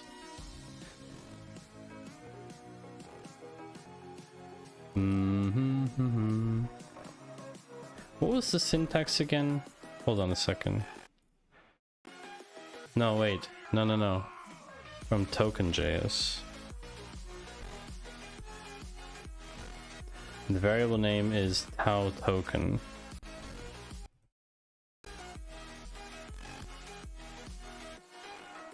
Okay. Variable was just a placeholder. Because I didn't know the const's name. Yeah, but I got this far. I managed.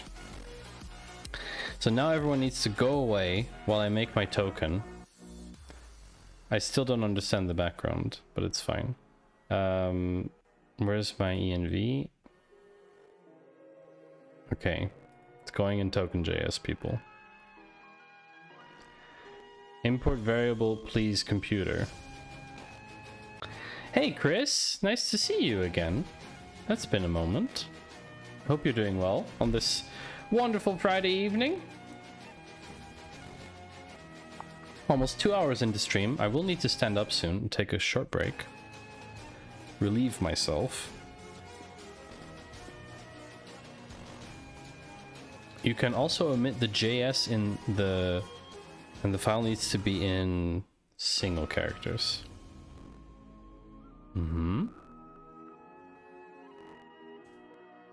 So, like... this. Okay. Let's see what happens, chat. I'm fully aware that... Aha. Outside a module. This is gonna need to be... This is gonna need to be a module then. App.js have to be a module. I guess. Okay. Fine. Rename to... Oh my gosh, can I not rename this? Hello? Hello?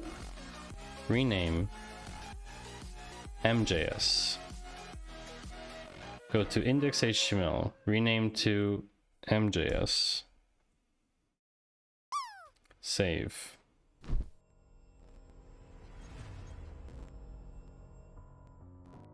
Cannot use import statement outside a module.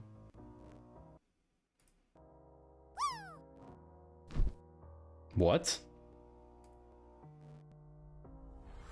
This again?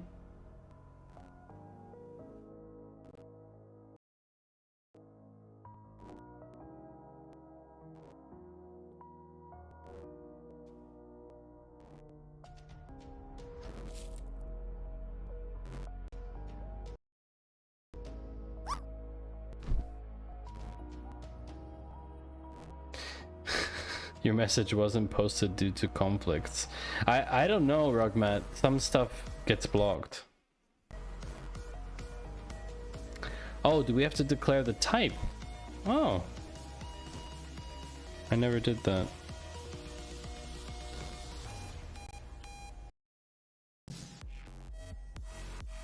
Is it an angle bracket that gets blocked? Oh my gosh, that's fascinating. Okay. We have to make this also a module? If we use export? No. That's interesting. Angle brackets are banned? Unexpected token export. I guess this also needs to be... Token.js also needs to be a module. Does that make sense? I guess so.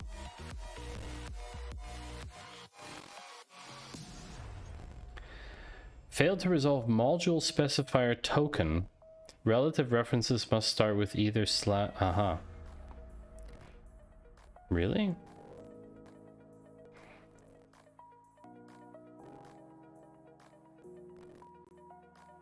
What just happened?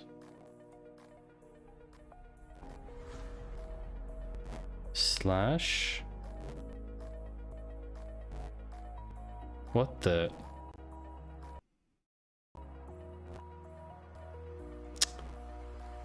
Export is not needed if you use the script tag. Aha! So if I remove this... Oops. If I remove that...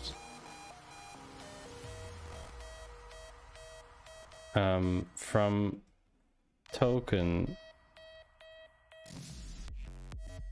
Relative references must start with either slash... dot slash.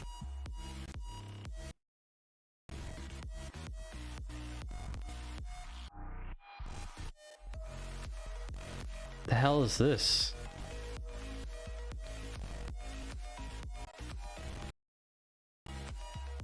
I think I need to include the JS. The requested module does not provide an export named default.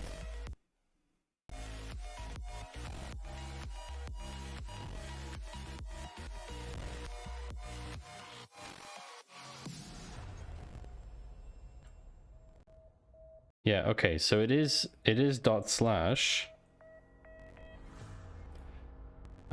So we have to explicitly do it with the curly braces.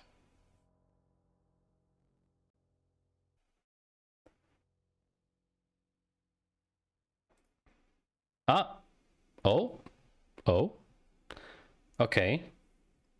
Now I have to be careful. I know it's not enough, but it's fine for now. I don't want to keep changing scenes. Object, object. Object, object. Okay.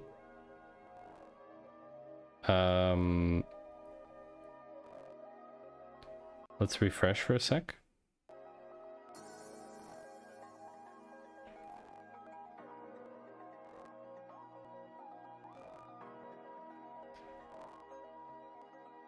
I'm just looking where the WebSocket auth is, so that I don't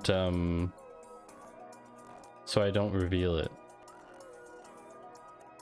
Can someone trigger a lights or something? Because my WebSocket stuff doesn't appear in Tau.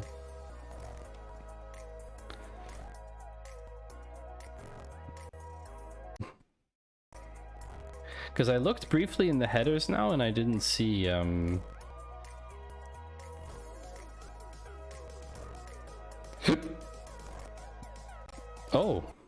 Oh.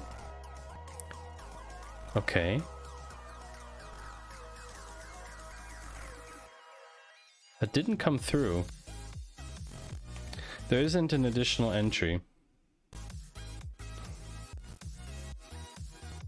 Are you stress testing Twitch's chat?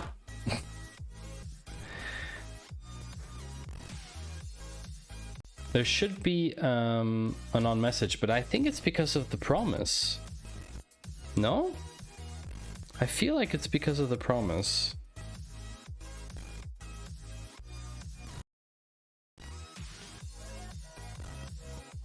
Jason stringify the token.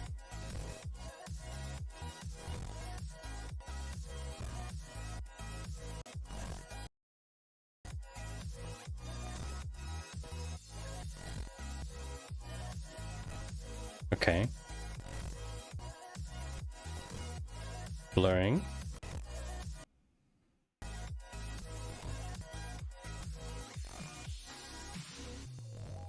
If you fix it, we will see your token. It still says, I see, because you will see object. It's right now, it's object is what I sent to the WebSocket. Okay. Yeah, okay. It still says object.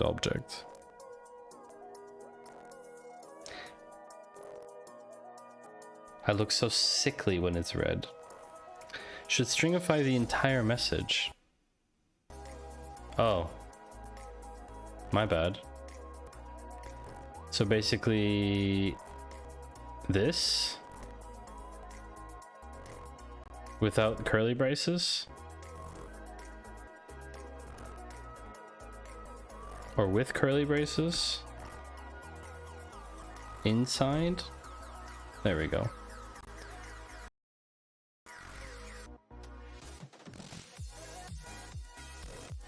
Yeah, okay.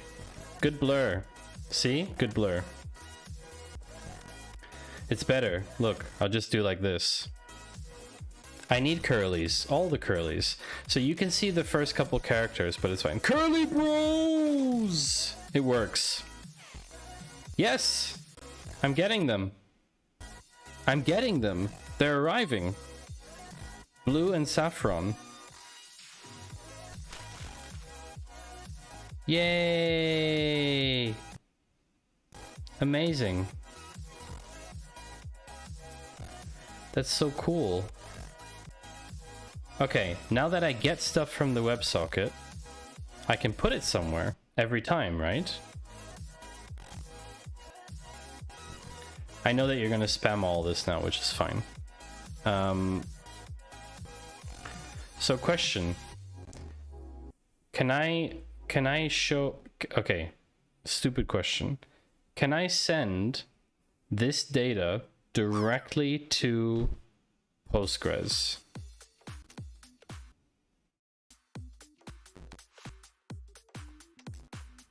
Also, thank you for sending good vibes, Ophelia.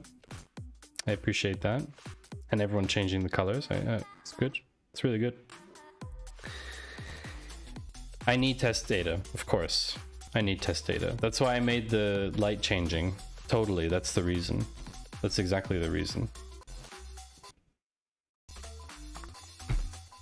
Do that on server side rather than having them... Yeah, that's what I was just curious whether you can actually do that. But so this entire thing that I've done here is possible to be done server side, right?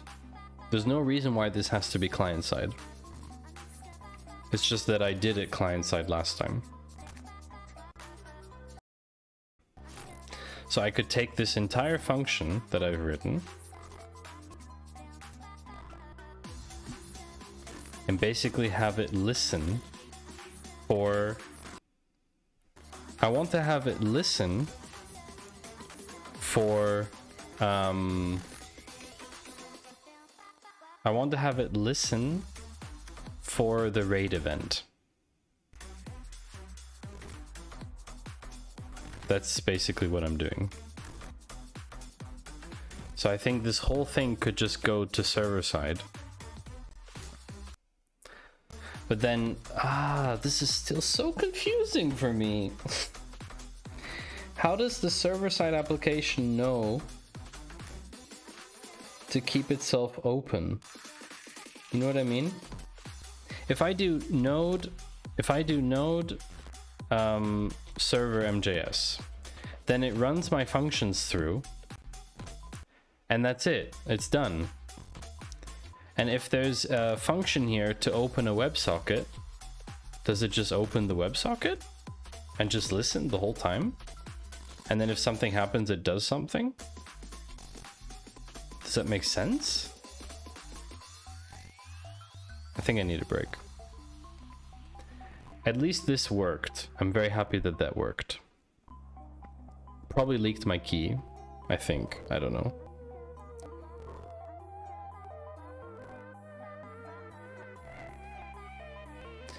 What I wrote here is basically a function that needs to happen in the background anyway. Read the WebSocket open function and you'll know. Yeah, I mean, it was like the first 10 digits. It wasn't the full thing. That's why I made the column so small, so it's probably fine.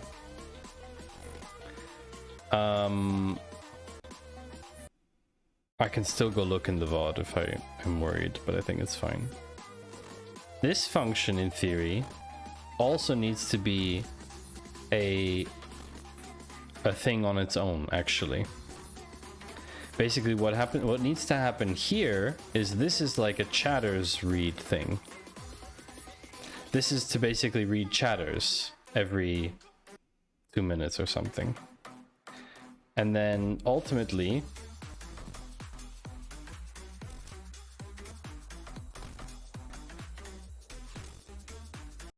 I mean, right now it's doing on message, it's doing it every time. All these events, it's doing it every time. So in theory, it should work the same on the back end. Well, what we're going to do is we're going to take a short break. I need to stand up, get water, maybe get a small snack. A small one. A small snacky. Snicky. And I will be back very shortly. In the meantime, you can have a look at Fiona. Decide if you want me to dox myself. No, it won't happen. I can always reset Tao's token easily. Not a big problem, actually. So that's not a big deal. I will be back in a few short minutes. And so if you get an ad, tell me what ad you got. I don't think anyone will see them, but you never know. See you in a minute.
I don't know if you can see, but Fiona is licking her friend.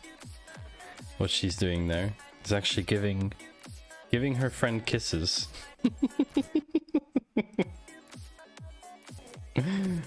Oh, it's very cute. It's just so adorable.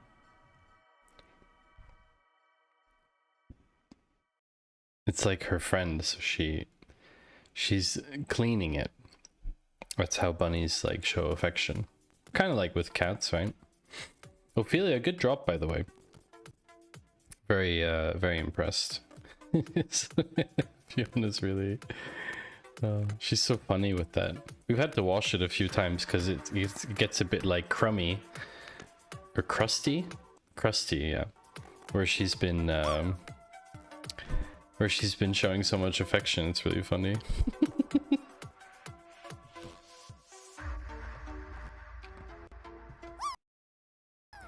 Not sure if I ever landed before on this stream.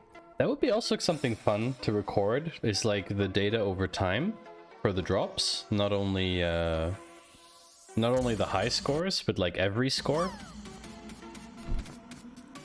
Could be kind of fun. So, I had to think about this before. Basically, oh, 68.5. That rounds up, doesn't it? Rounds up to 69. Nice. So I had to think about this, and I realized that it makes sense to do it server side. But what we wrote here, this whole thing, this whole server MJS thing, is basically a chatters function that should run on its own. So what I'm going to do is I'm going to make a new file called get chatters .mjs. Doesn't really matter. And these, I'm going to stick these in a folder called cron, just so I remember that's what I want to do with them. So I'm gonna go get chatters is going into here. Yes. And user lookup goes into here.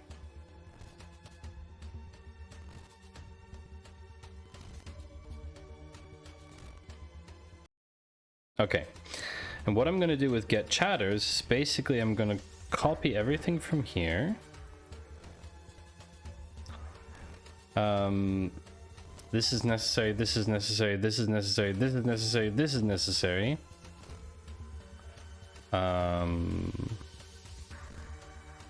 Do we need the helix base URL? Maybe not. Because we don't use it here. Maybe not. We'll just keep it in there for now. Some const stuff. Okay, so this is just writing chatters. Now, all this other stuff we don't need in here. Right.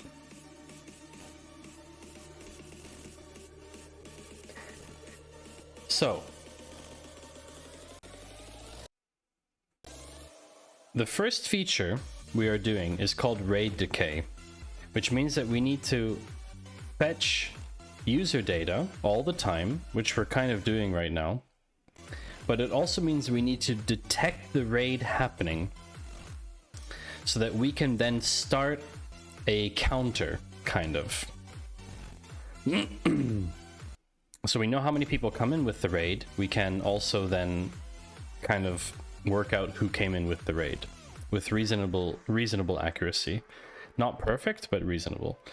Now, this is the get chatters stuff. So if I were to just run node get chatters .mjs, it won't find it, will it? No.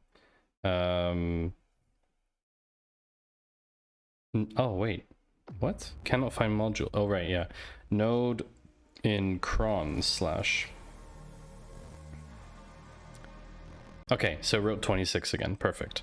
So that works fine. Now in server MJS, I can do all of my stuff that I was doing front-end wise. .env config node fetch, we might need that. Axios, we will probably need as well. What did we use Axios for last time? Ah, that's for the follow stuff. That could be another function too, get followers. But seeing as Tau already stores it for us, I don't think we need to. If you go to, so this is the database for Jin that we created, but there's also the database for Tau, which has in its tables the Twitch events table. And this already has every event that comes in, meaning you already have your events here. These follows, you already have them. You already have them there. That won't help you for historical stuff, but that will help you at least for measuring the follows constantly. Not for historical comparison though. So maybe I will move this into another cron. Get followers.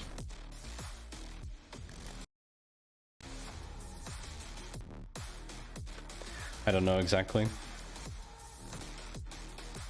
Maybe, maybe not. So if we do follower stuff and just put that in there.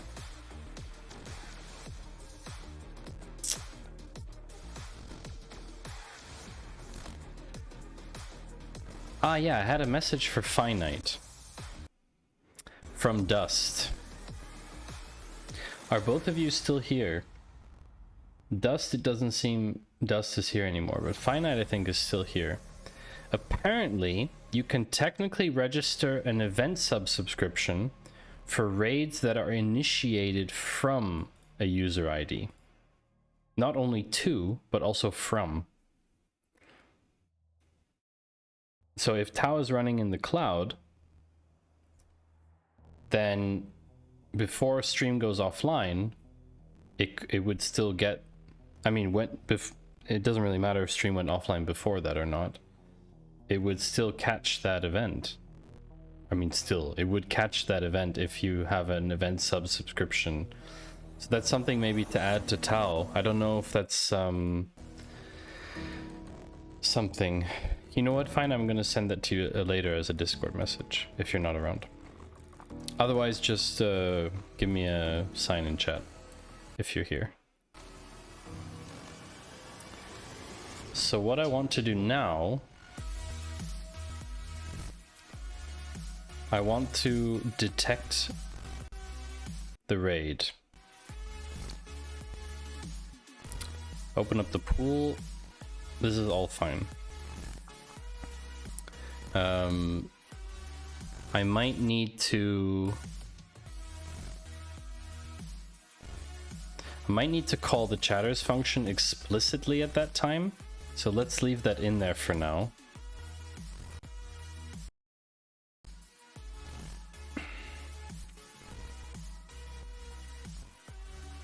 Yeah, let's leave that in there for now. That makes sense. Twitch API docs pass in either from or to. Exactly, and I think Tau currently is only set up for the to broadcaster. Exactly, so if we use the from broadcaster ID, we could also get outgoing raids from that streamer as well, which would be also cool to have. To have a history of who you've raided when. It's kind of a meta thing to analyze, but you could definitely do it. Could ensure that your raid targets are evenly distributed or something, so you don't always raid the same people. Or you raid certain people with certain size streams or something. I don't know. Who knows? So we don't need Axios if we're not using it. So we will not use it. And I don't think we need Helix for this because we're just detecting the raid. So what we're gonna do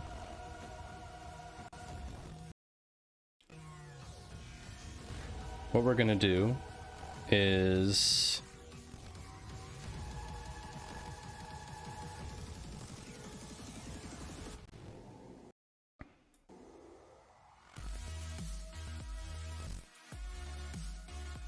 detect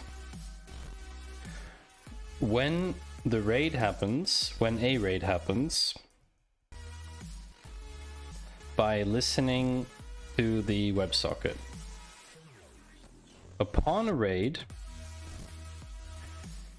get chatters and write them to Postgres.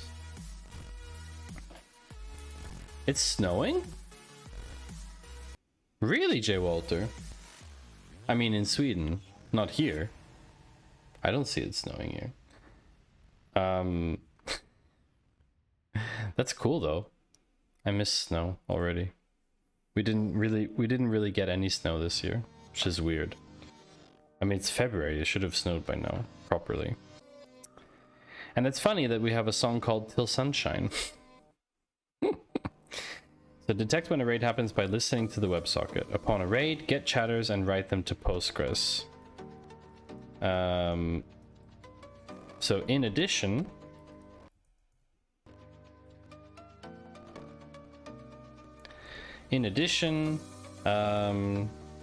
write the chatters into a new raid database table design for measuring raid decay. Okay. We have to think about too dark to see it anyway. To sunshine, so you're streaming until dawn. It's not planned, to be honest. I'm for the moment I'm having a good time. We'll see what happens. I don't know. Can't make any promises, but who knows? No buts. No buts. No buts. Just stuff. Just stuff.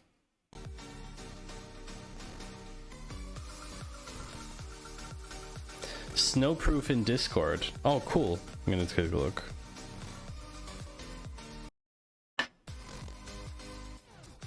If you want to join our Discord and have a look, it's not another 14-hour stream. Holy moly. That's some serious snow, J. Walter. That's cool. That's awesome.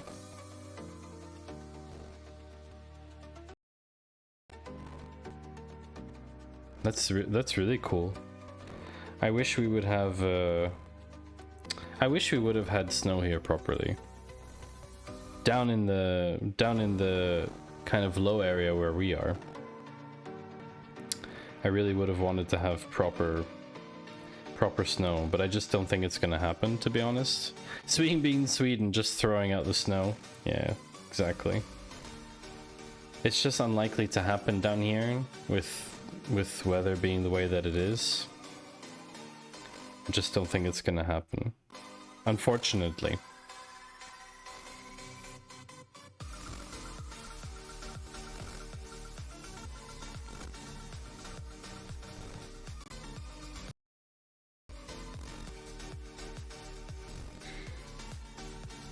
So many messages today. Lots of messages. I think I am getting a text message.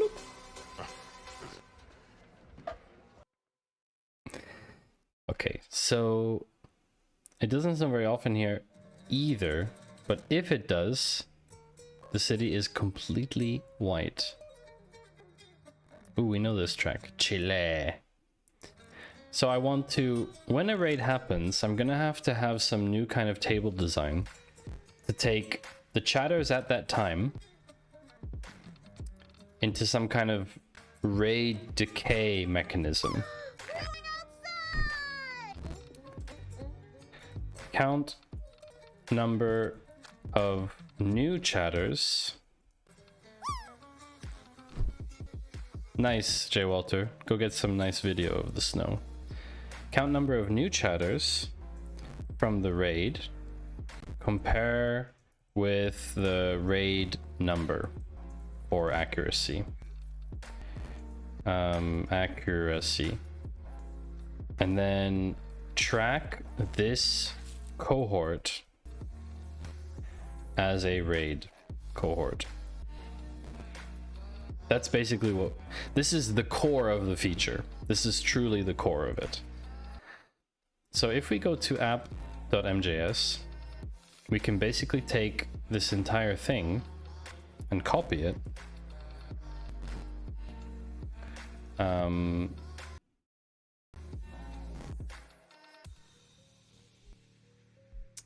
Maybe it shouldn't be there.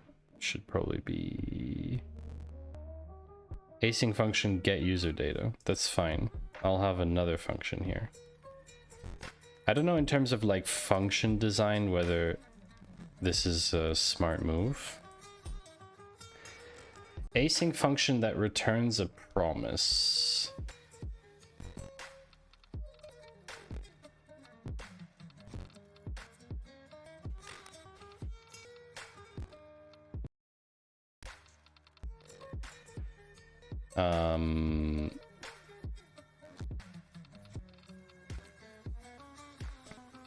I don't think we need to close the pool. I don't think we need to close the pool.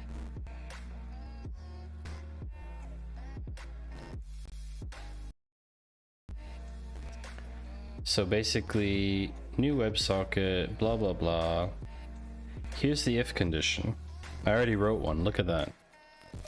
If event.data equals something. So I have to parse the WebSocket, but first we should check if the WebSocket works. That's probably a better idea. Let's check if it works. Console log, okay. Console log, this is going to be process.env.tau token. And then there would be the function here for get user data. And then we have a test web socket function, which basically listens for the RAID. Right? Is it really that much snow, J. Walter?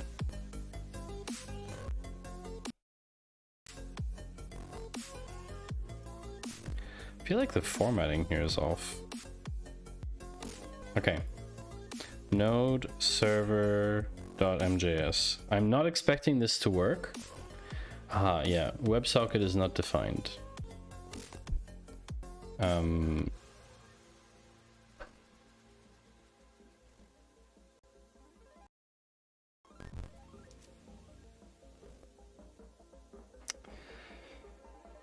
Oh.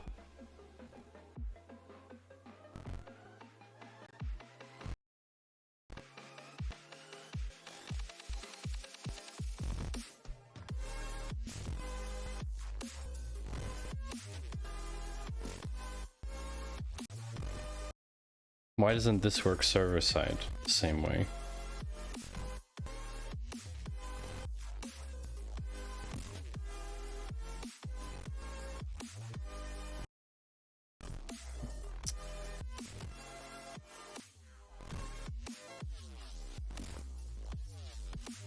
Jay Walter, that would be super cool if you pulled a Casey Neistat and got towed through the streets on your snowboard or on skis or something. That would be super cool. So why... I'm trying to understand why creating a...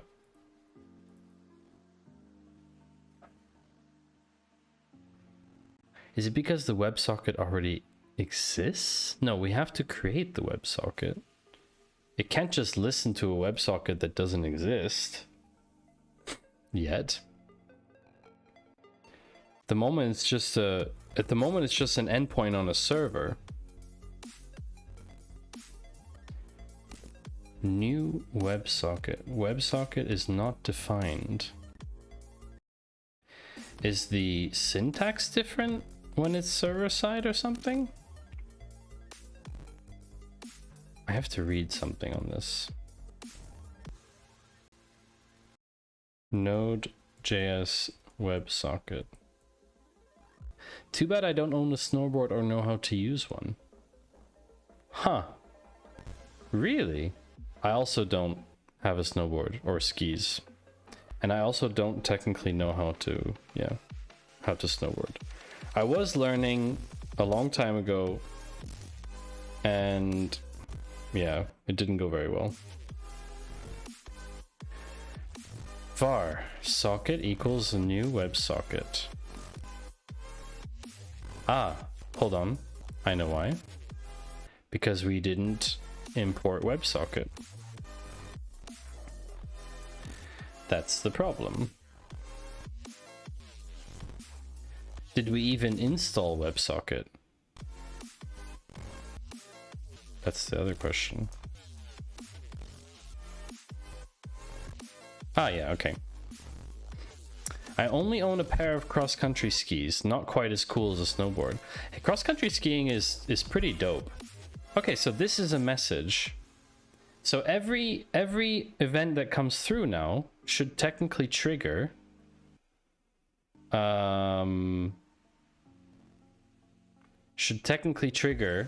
this console log.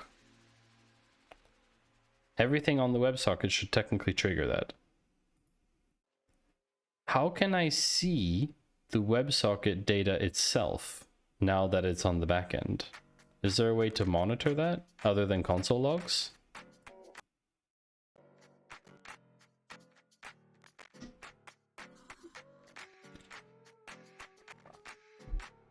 Is there a way to see the WebSocket data? Like output?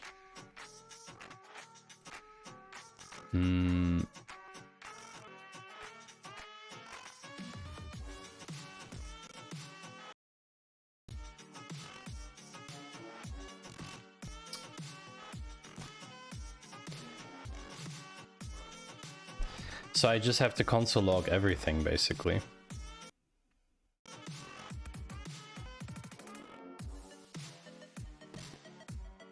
There's no like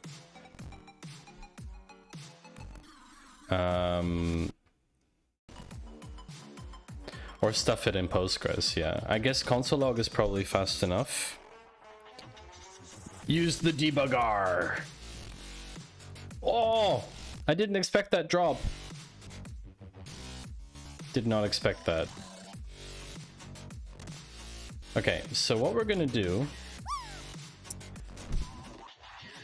I'm gonna get rid of the nasty stuff. Give me 1 second. Wrong scene. Being towed on a polka. Can someone trigger any one of the channel point redemptions? Unfortunately, mine don't show up in Tau. That drop aligned perfectly with the debugger. J Walter looks like you might land. Ooh, no! Oh, so close. Yeah, I'm seeing all of them. Wonderful. I'm just getting rid of the stuff that we don't want, FYI. Just FYI, I'm just getting rid of that stuff so that I don't cause any issues.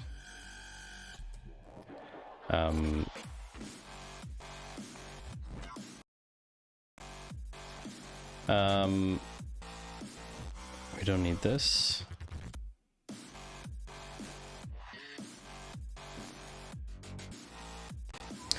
Welcome! Welcome in! Rugmat, welcome in. Token.js. Yeet? That's not what you expected with Panther. Oh. Interesting. Interesting garbage. I'll just read the chat. Read the chat and wrap it up. I'll just read the chat and wrap it up. A rap Panther. It kind of fit with the music, didn't it?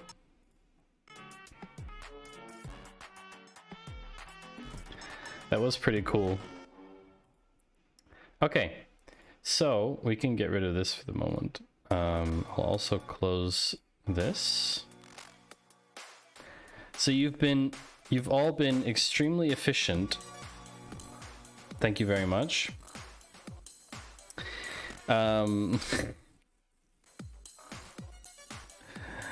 You've all been extremely efficient in using channel point redemptions. Thank you also for the bits, Rugmat. Appreciate that. And all the stuff is coming through. So now I just have to figure out if there's a event type. I need to detect what it's called. Can I fake a raid? I think I can fake one, right? If I do channel raid, I can fake it. The raider is Testy McTestface with 69 viewers. Yeah, here. Here it is. Testy McTestface. So the ID is null. Event ID, event type, channel raid. That's what we want. We want to detect channel raid. Now, assuming that there's an event, we can use this to trigger this. So let's see. How can we filter this down?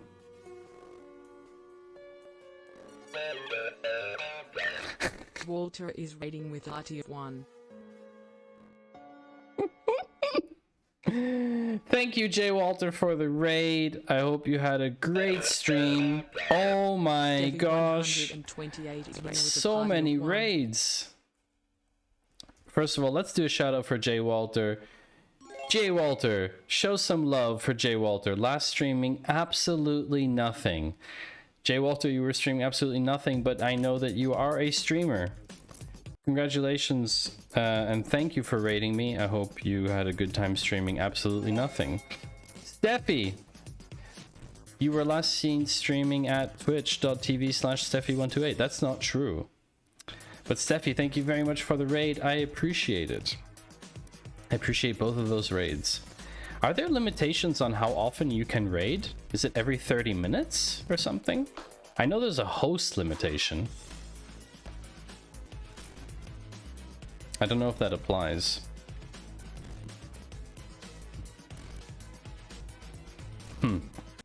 Okay. Well, anyway, event type channel raid.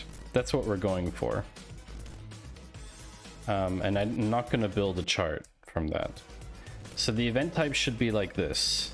How do I filter for this? Event.data is this whole thing.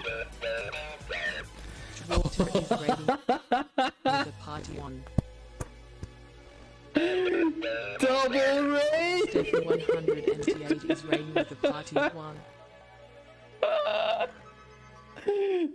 Double raid. That's fantastic. Welcome in, raiders. I'm Matty Two Shoes. If you don't know yet, there's no limitation on how often you can raid on Twitch, even as just a viewer. You go to your chat, type /raid, Maddie Two Shoes, and you can all raid me. Let's make this a raid fest. Why not? Why not? What I don't understand is, okay, what's the syntax here? Because this is JSON. It's an object. So event data dot event type. Oh wait, we can just can do it this way first. Hold on. We're gonna comment this out. Event.data.event type. And let's see if that works. I don't think it will. Channel raid test. Testy McTesty face. 69. Submit. Oh, I need to restart the thing. I need to restart it. You could dedicate a Stream Deck button to raiding Maddie Two Shoes. Never mind deploying your site to Netlify on Stream Deck. That's not important. What is important is that you have a raid button that you can always raid the same person.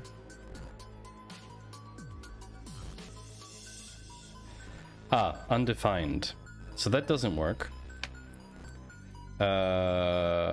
Is it a prop? Do I need to do it a prop? Like this? The key? I think I need to do it this way. Let's try again. Still undefined. Ah, what's the syntax here, chat? It gets a object? It's an object and there's an event type in it. Oh.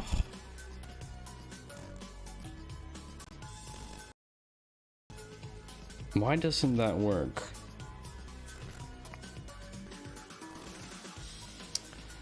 Why doesn't that work?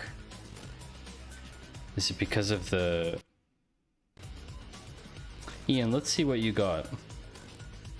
Serious background. Serious flowers.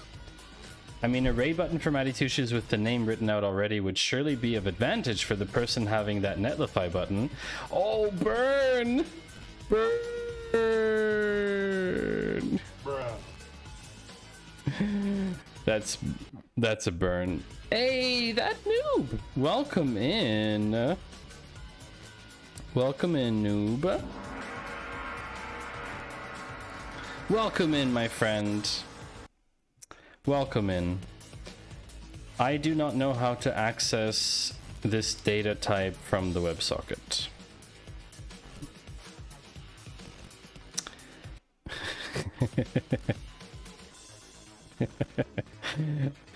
I love how the throw paper ball has a just for you White Panther. Ooh, is that a new emote? Wait, what emote is this, Ian? Oh, wow. 25k bit reward. Ooh. I actually don't need that many more bits to get that. Mmm. Tasty. So I don't know how to access... I don't know how to access event type in this thing. Can someone help me? I'm asking for backseating now. Because I have no idea how to do it. It's an object, isn't it? Event.data is an object. Should be.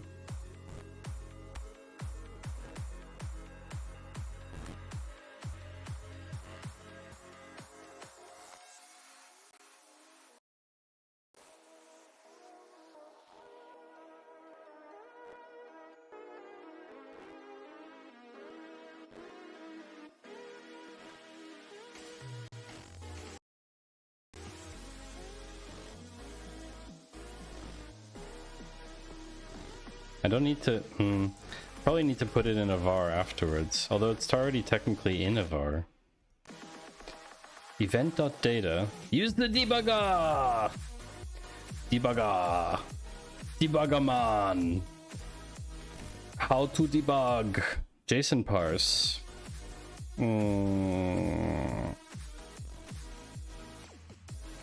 JSON.parse. Event data.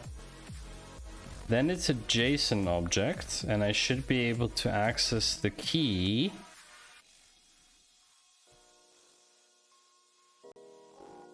It's still undefined. Okay, show me what this is then. Fine. No, I need to restart it every time. Gosh darn it. Object. Shocking. Fine, it's an object. And we want the key, which is event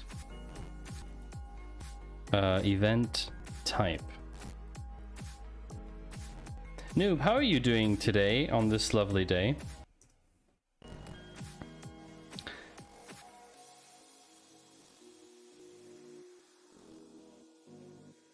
Oh, yikes. Oops.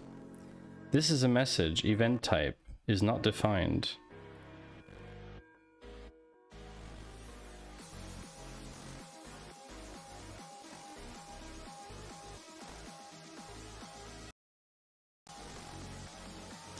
Tired since weeks. Too much work.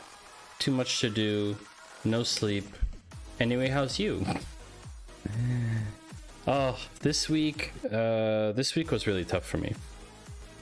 I'm also not sleeping very well due to two reasons. One, our mattress is too soft, and so I've been suffering from back problems since weeks now, months actually. So I've been going to physiotherapy, but ultimately we need to change the mattress now because it's too soft. And so when I'm sleeping, like my pelvis is falling because it's too soft, and that's causing the muscles in my lower back to basically become over compressed on either side, and they're so compressed that the blood flow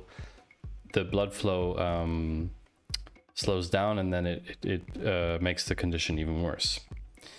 The best thing I did last year was to buy a topper that helps quite a lot. Yeah, we bought a topper. We bought a topper almost 2 years ago when we moved in. The thing is that the mattress was my partner's, and she's significantly lighter than I am. She's probably half, almost just over half my weight. So the mattress was fine for her when she bought it, like for her weight, but for me, it's definitely too soft. And the topper probably stopped things from happening sooner, but didn't stop it from happening entirely, let's say. So yeah, so we need to buy a new mattress, and that's going to be quite expensive, obviously. And I think the second thing is just stress from startup stuff, where, you know, it's completely up and down. Like, we'll have a great week, like last week was a really good week, and then this week is like, you know. And it just, the whole roller coaster ride is exhausting. Of course, it's exhausting. One moment, there is a good one for not expensive. There's a couple mattresses we've been looking at. A friend of mine actually works for one of the mattress brands here, and I'm seeing if she could give me a discount. Bet 1. Could buy 2 small mattresses instead of a big one so that she can have one that fits her and I can have a harder one. Yep. Also a possibility. The mattress that we have now is actually 2 separate foam inserts. So what I've also been considering is leaving her foam side in. And so the mattress we have now is like a, I don't know how to call it. It's basically like a bottom bit and then 2 foam pieces that are separate, and then wait, we can draw this. We have the technology. So we're gonna draw this here because I'm lazy. Basically, it's like there's a bottom bit, then there's two foam bits like this, right? And then there's another foam bit here. And then this whole thing is in a protective covering thing with zips up. And that makes sure that nothing moves. And what I thought about doing was taking this one, my side, and changing it.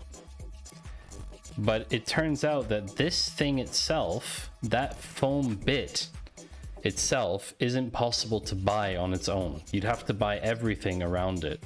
You'd have to buy all this as well. So it wouldn't fit inside this thing anymore.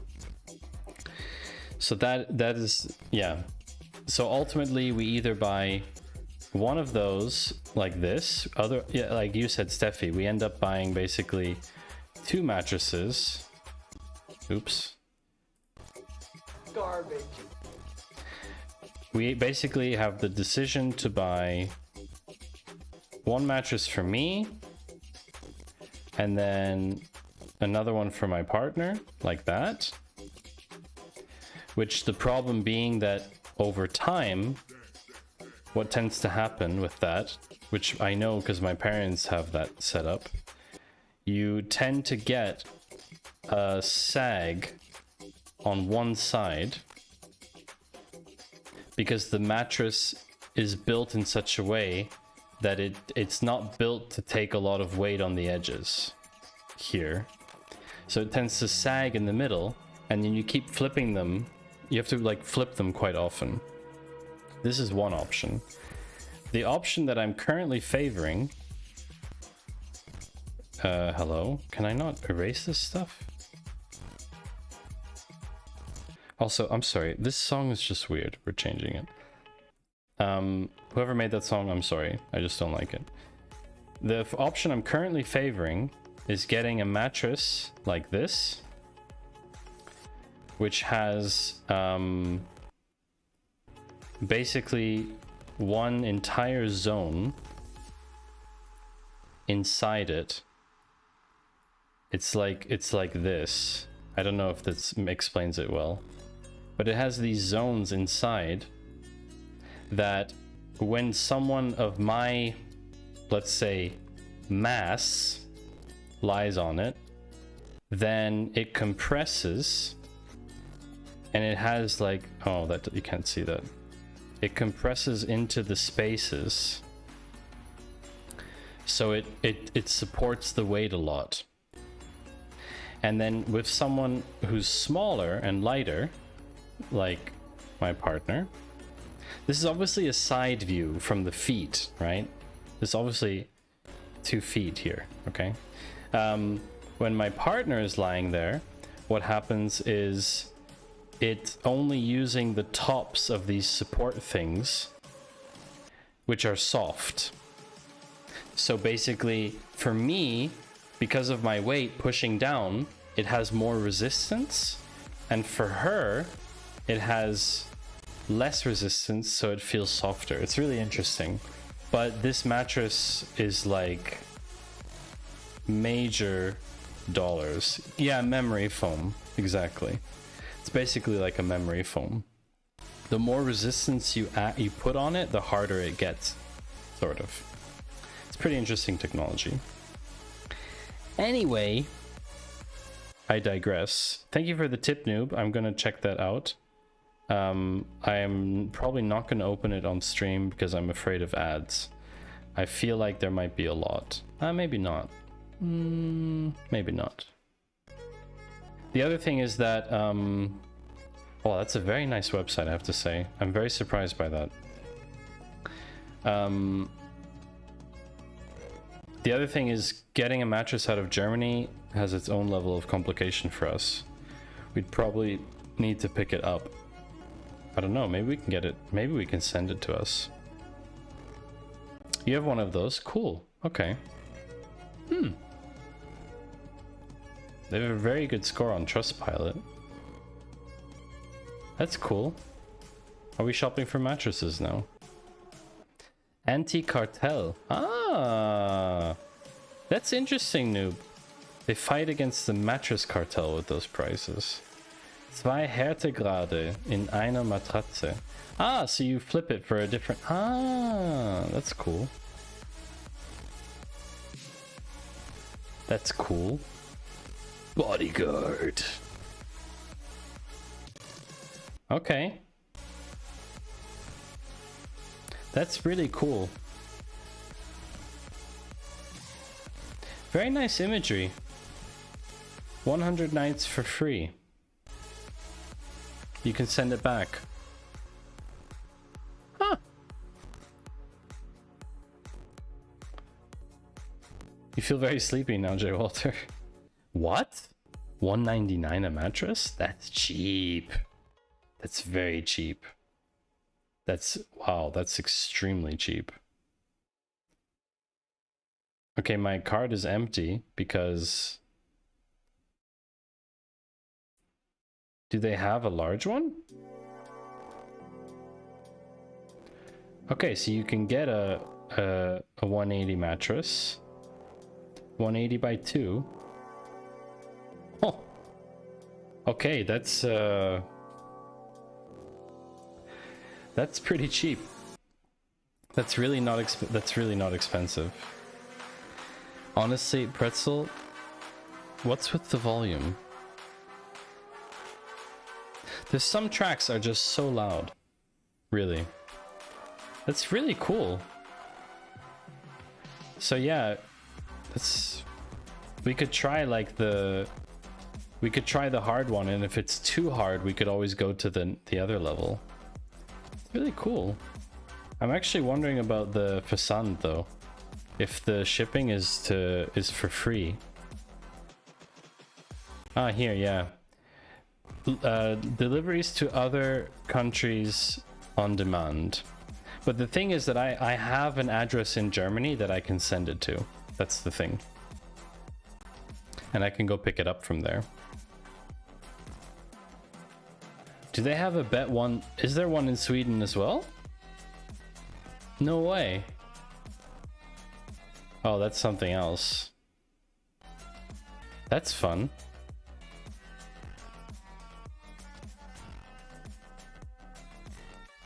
Okay. That's interesting. Yeah, they definitely broke something. All right. Anyhow, back to Twitch features. Thank you everyone for the interesting thing. So it didn't work. Why didn't it work? That's the question. I got some data. JSON parse event data event type. Maybe it's just we don't have to use the key notation. Start the server. This is a message. Yikes. Okay. Undefined. Maybe in the process of launching in Sweden and someone made a mistake. Yeah, probably. Probably. That's the only explanation, right? So why isn't this working? If we just do JSON parse event data. Okay. I got some data, object. Because event data is an object. So if I wanted to access a key within the object, it would be event type as a key. Surely that makes sense.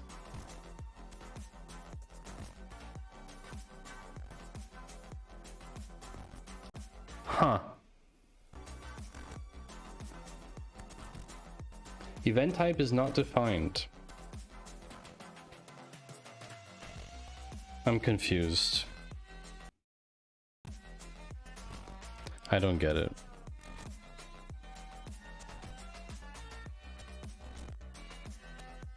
I do not understand.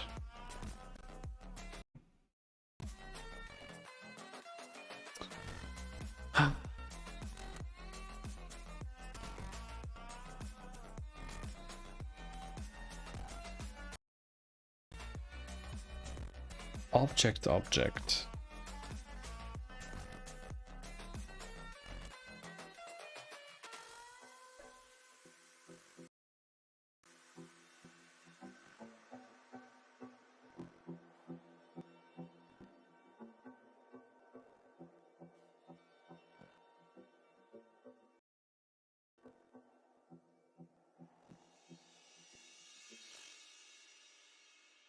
Okay, this is something else entirely.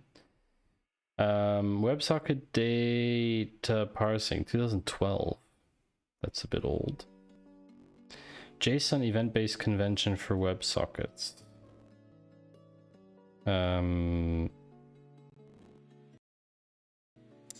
Receive JSON.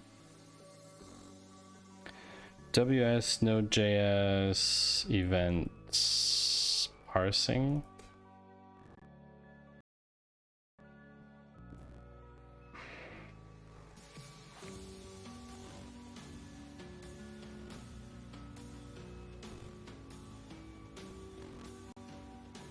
I just need to see an example. This is great because I just read this as message ass string.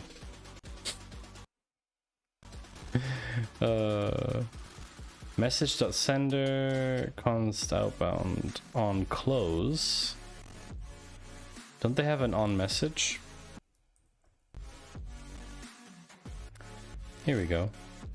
Ah, maybe we need to do it this way. Maybe we need to do it this way.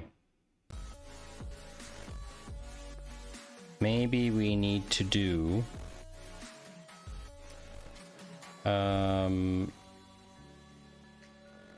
const data. No, let's call it output equals JSON parse event dot data, and then we're going to console log the output.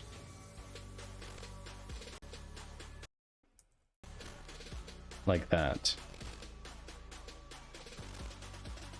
Yeah. Can I just clear this ugly stuff? Okay. This is a message. Let's try. I got some data object. Okay.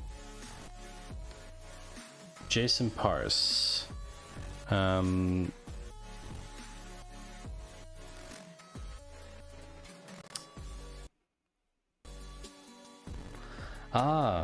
Using document query selector?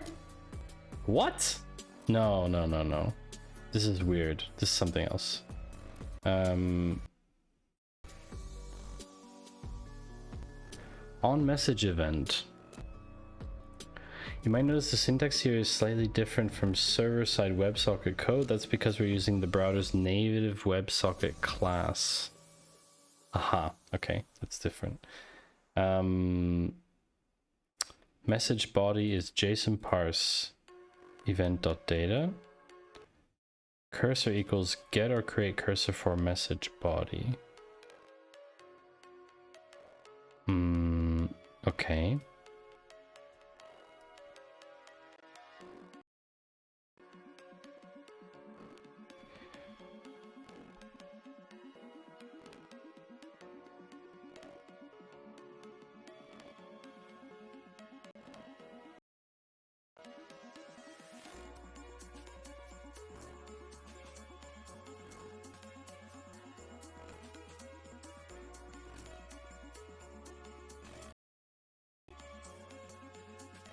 Ha! It worked. It was just... Okay, so it was just a problem of order of operations, kind of. It had to be output first, and then we have the key. I see. Okay. So, now we can use the if condition. So if output dot event type equals channel raid,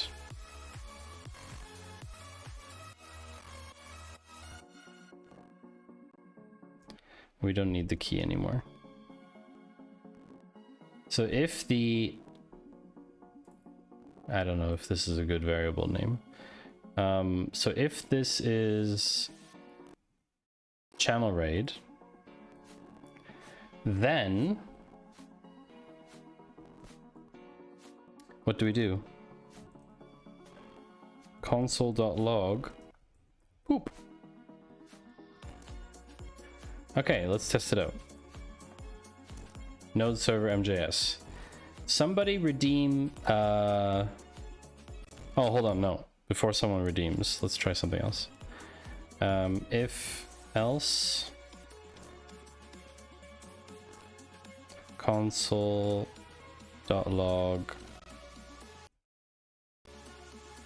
hello. Oh, it's not running yet. It's running, it's running.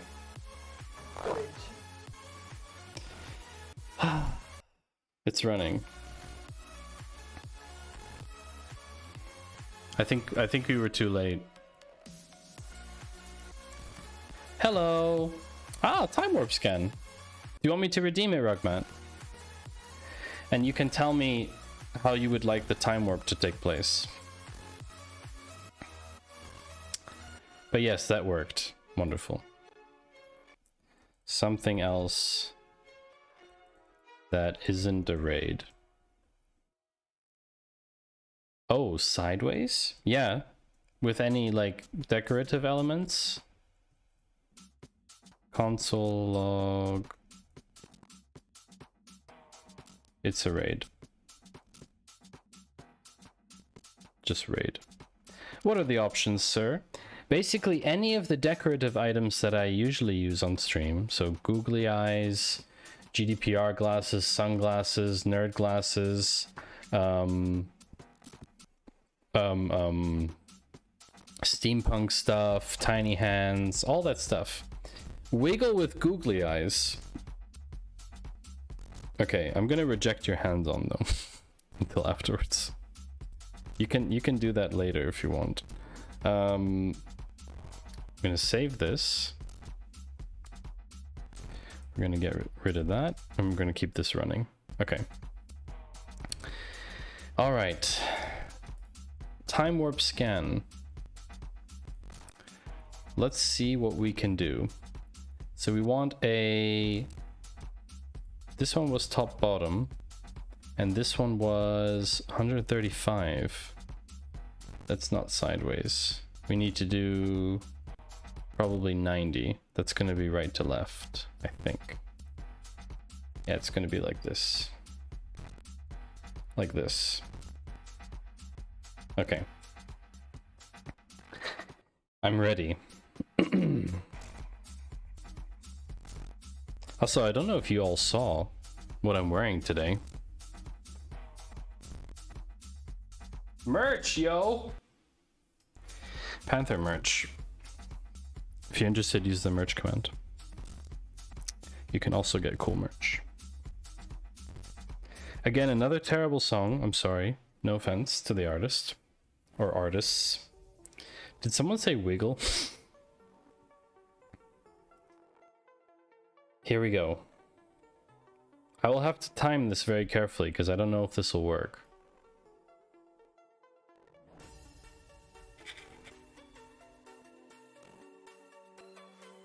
Is that what you thought would happen? Rugmat? Is that what you thought would happen? I'm not sure if that's what you thought, so... Yeah, I don't know. I mean, it's interesting. I don't know if it's funny. It's interesting, though. I don't know. I'll tell you what. I'll tell you what. I have a better idea. Okay?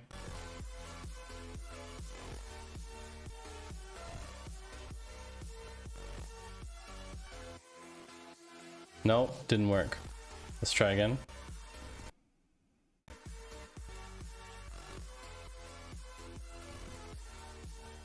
There we go.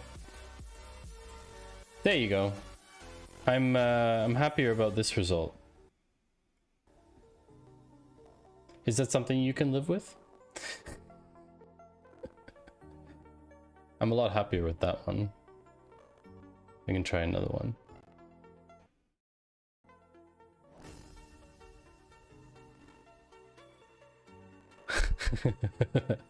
Looks like Elon Musk.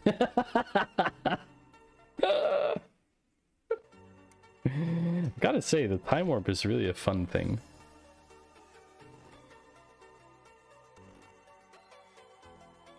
Oh no, I clicked it. Ah! No! I clicked it by accident. Okay, so time warp. Wonderful.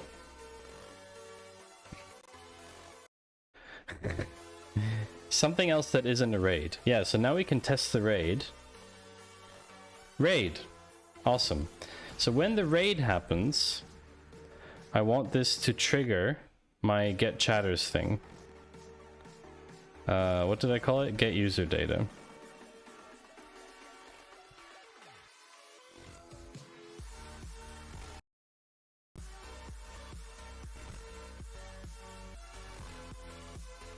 So let's see if we can get this to work.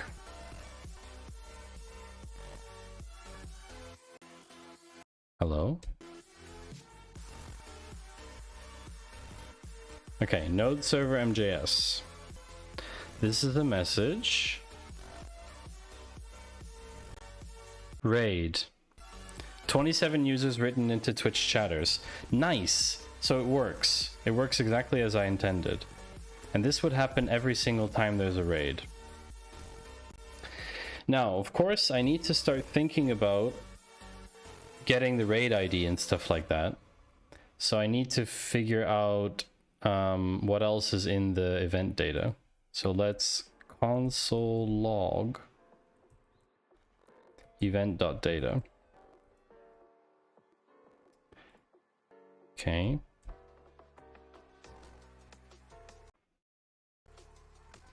What else is in that thing? Okay, now I have one.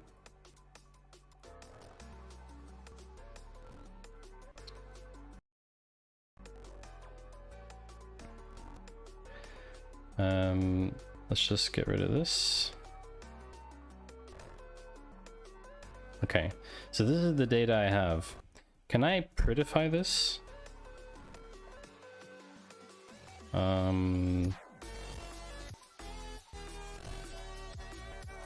Oh, you didn't clip that. No! Did you actually clip this?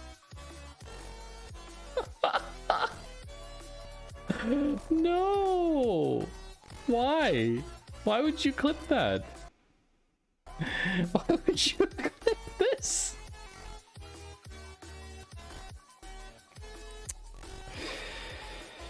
Oh, why would you?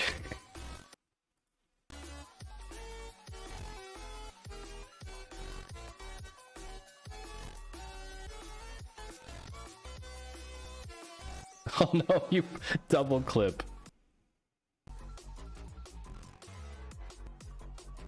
Oh no, I clicked it. Ah! No!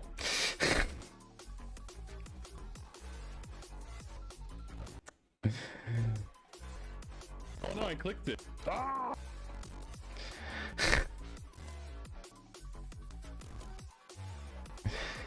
Oh.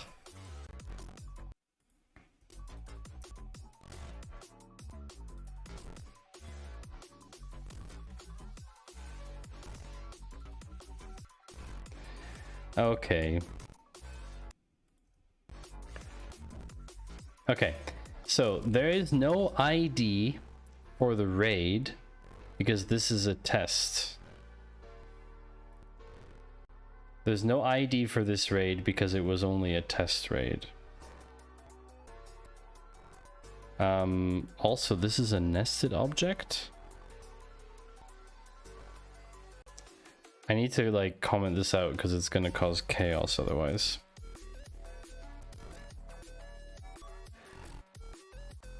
Okay, so I need to use the ID. Wait, event ID? I can use the event ID for my own table. That makes sense. That actually would make sense, wouldn't it?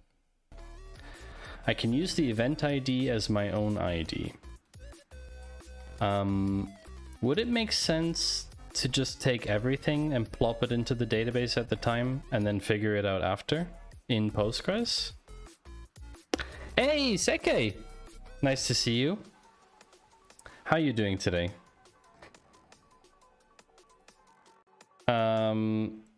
Actually, it would make sense to just plop it into Postgres, wouldn't it? I think that would make sense. So I'm closing the pool here. Async function. Let's make another async function then.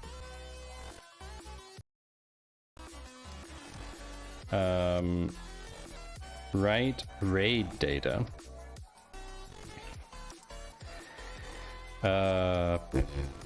This isn't let data equal JSON stringify. I don't think we need to do that. Insert data equal insert into. Oh, we need a database. We need a database. We need a table for this. We're just gonna make a new one for now. New table. You're tired, Seke. How are you doing? I'm doing okay. It was a very tough week. It was a very tough week. Twitch, raid, raw. Tough week, but well, for me, like, there isn't a huge difference between weekdays and weekends because I tend to kind of work every day a little bit on weekends as well. So like startup life, right? We try not to work on weekends, but it's unavoidable. Some things just have to get done by certain times, so we just do it. It's just got to be done. Yeah, I do hope next week. I do hope next week is better. Yeah. You tend to work on weekends as well, but you don't have a startup. I would probably say that's not super healthy, but it's totally your choice, right? I don't want to dictate how people should live their lives or how people should balance work and private. I mean, I don't like the term work-life balance because it implies that they need to be in equilibrium, and I think that's unusual to have someone say, I have 50% work time and 50% playtime. I don't think that works for most people. Long weekend gives you more of a chance to do nothing. Yeah, you should definitely use the long weekend to your advantage. Definitely. Why is it a long weekend? What is this? February? I don't know any holidays around this time. Is it like for a particular holiday or just like for the lulz? I try to make an effort to take more proper time off. Not great. I just find it hard not to do things. Ha! Tell me about it. My co-founder said the same thing. It's hard to take proper time off in Canadian winter because it's too cold to go outside. That's not true. Outside is amazing. Even when it's cold. You have a long weekend next week locally? Really, Steffi? That's cool. Okay, so we're gonna call this insert into Twitch raid raw family day. Ah, I think I've even heard of that one.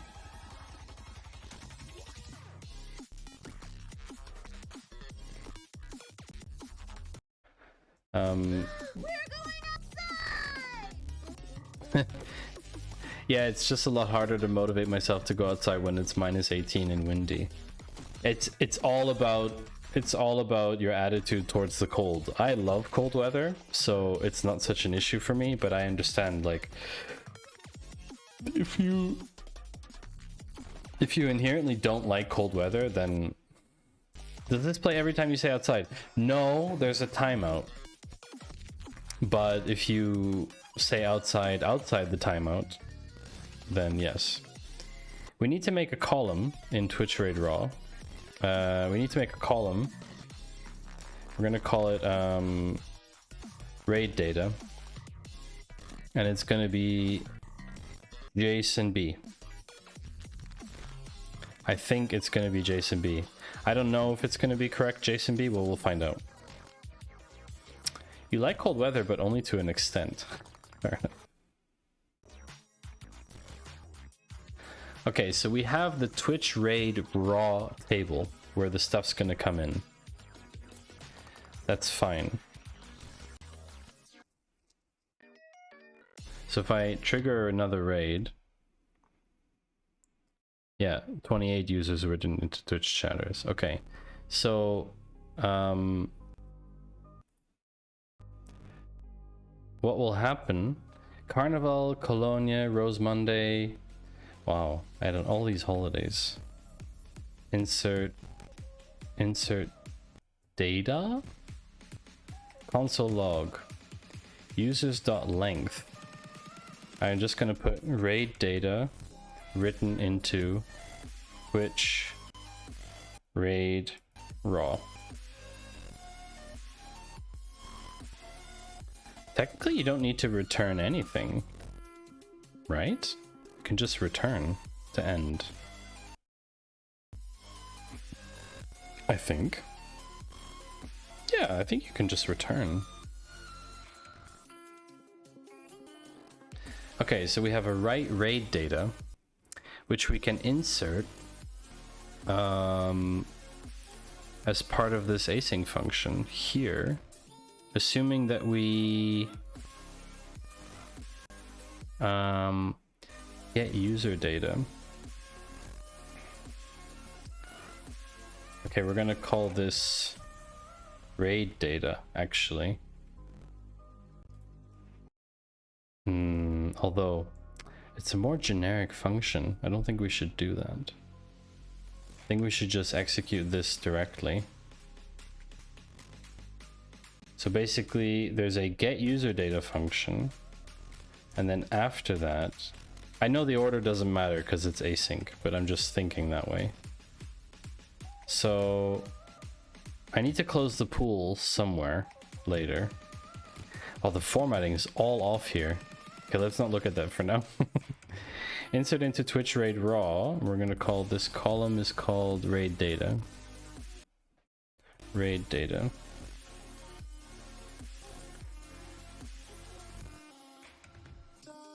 I am bullish about my data. So we have a WebSocket that's listening. It's sending a token. Sending a token, and then on message it will receive this data, and then basically that was the event.data. So if output event type equals channel raid, then get user data, and then after that executes, ooh, do we need to async await get user data then? I think we need to await. We need to await get user data, and then we need to await write raid data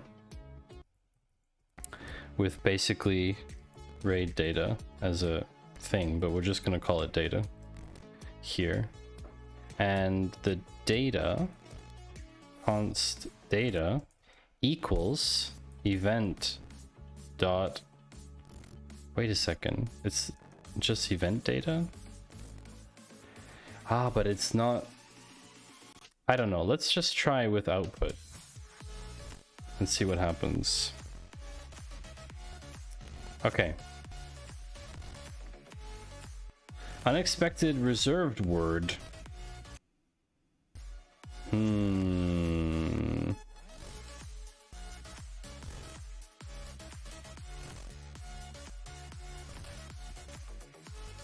we not await there?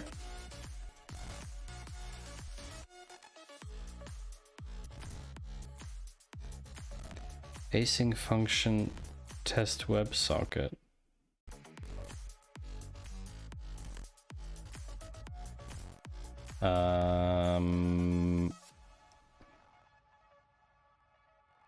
Can we?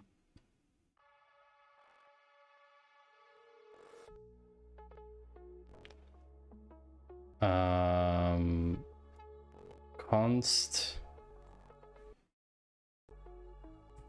x equals await.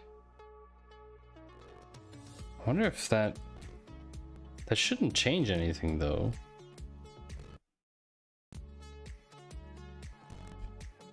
I don't think that changes anything. Why is it a reserved word in this context? What? Is it because I'm in the promise and it's trying to return the result of the promise?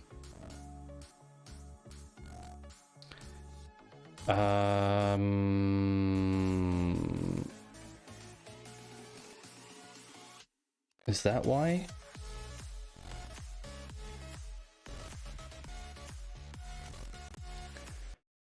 Return new promise, resolve. I think noob, you were telling me about this once, right? That you can only have one result from the promise. Although this is still within, it's still within a message. It's still within one message. It just has to do two things. But then what happens if we don't await? I think there's going to be a conflict. Or do they get executed asynchronously, automatically? Let's find out. Raid time. Raid. Invalid input syntax for type JSON. Oh, cool. So it got through. That's cool.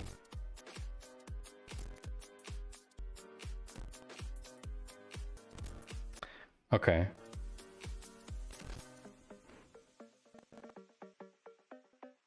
So that didn't like that. Okay, let's change the column to varchar, which means it can be anything. Oh. Sorry, I've got a crick in my elbow. Oh. Okay. Do. Let's try again.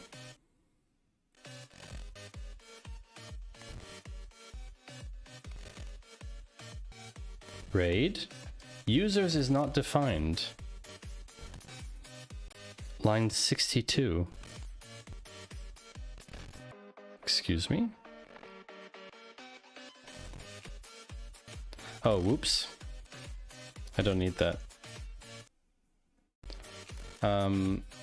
We can just do await full query. Okay, did it write the data? I think it might have done it, chat.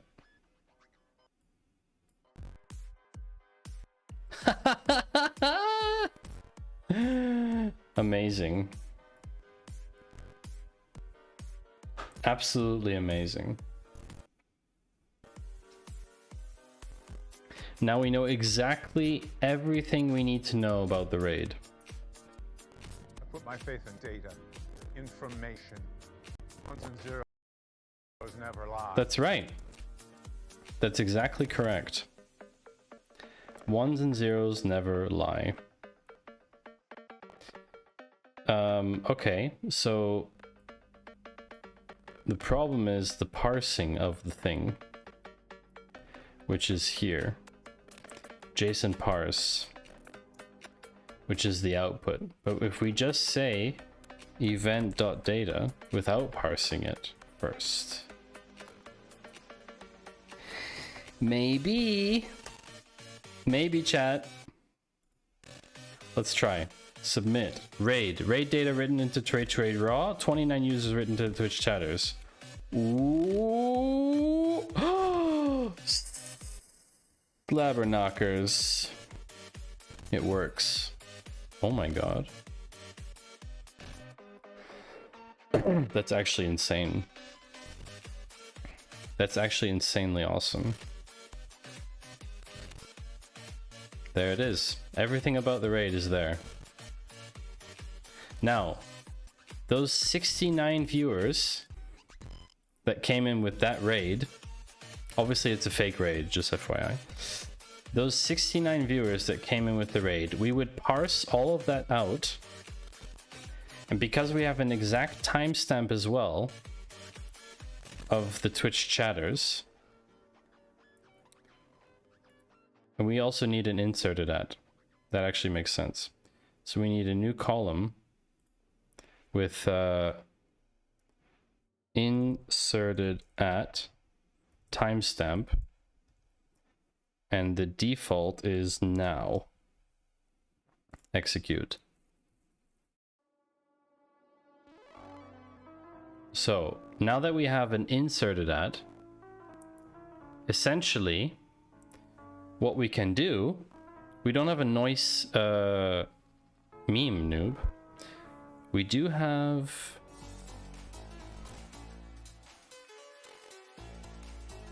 I mean, it's not the same. It's kind of cool though.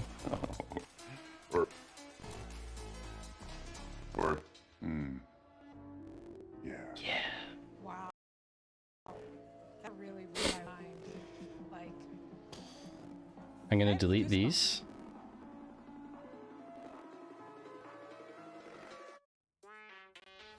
Oh, I love this track.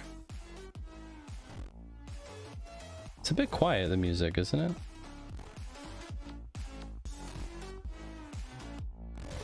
Okay, so raid data inserted at. So now if we do another raid, yeah, noob, if you can't type in the dark, then turn on the light. I mean, you know, simple pimple. Raid data written into Twitch raid raw, 27 users written into Twitch chatters. And we look at the raid data and the inserted at, boom, 23, 35, 49. And if we look at chatters, and you see here, 23, 35, 50. So what will happen is the raid, the same time, the raid and the chatters are fetched at the same time. So what we can do then is look at which chatters are here and then look at the previous entry. We can do all of that in database and look at the previous entry and then count those users and compare it with the raid data. And that's everything we can do in SQL. Everything. You're saving energy, noob. Turning on your key light easy. And not the keyboard light, the cam key light. Wait, what? You have a key light and you don't even have a face cam? Well, well, hold on a second, Steffi. Technically, noob has a camera because it needs to see him for the VTubing. Speaking of which... Drop!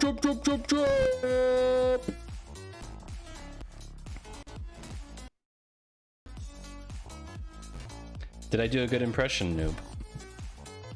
Every camera needs light for VTube. Yeah, exactly. Exactly. Oh, I'm look at this corner crap. Me, I'm just like off in the corner, getting yeeted into the corner. Anyway, so basically we can do everything in SQL. We can parse people from the raid and detect whether they were already in the chat before the raid happened. And because this is being executed with a 2-minute incrementality, we would achieve pretty high accuracy. It won't be perfect. Of course, there might be some people that came in where they didn't come in exactly with that rate, but they came in exactly those 2 minutes between. It's possible. But I think that's only in really high volume streams, I think. That'd be 9410. That's a respectable drop. Alan. The ID of Alan is here. Welcome in, Alan. It's very nice to see you again. So I have achieved a great milestone, chat. Look at that. We have raid data in here. All we need to happen now is for someone to actually raid me, because this is fake data. And then we can check if it actually works. And just like on Monday, I didn't receive a single raid today. Okay, I got J. Walter and Steffi raids, but yeah, not a non-invoked raid. Let's put it that way. Sorry, bit lurk, since also playing multitask or no time for everything. And yes, good noobification. Raid event detected. Cool. I don't actually care if these are synchronous or not. Steffi 128 rating with a party of 1. Okay. Okay. Well, it's there. There's a raid ID. There's an event ID. It's there. It's all there. Works. Works as intended. I would just say that the formatting is not correct yet. This is an object. And if we want to store an object, we shouldn't be storing it as a varchar. We should be storing it as object store Postgres. I need to mutate the column.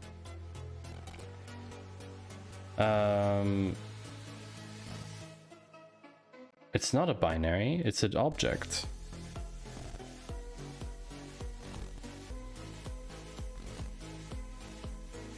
Object column.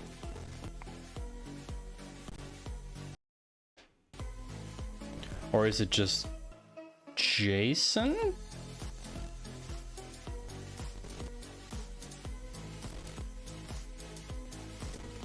JSON object field.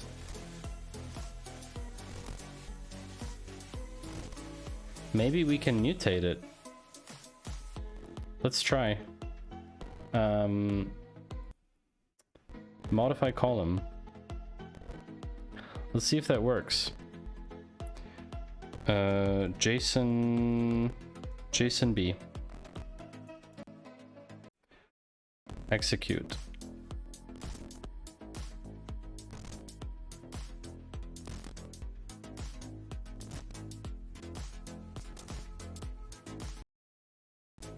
Did it work? Or did I break it?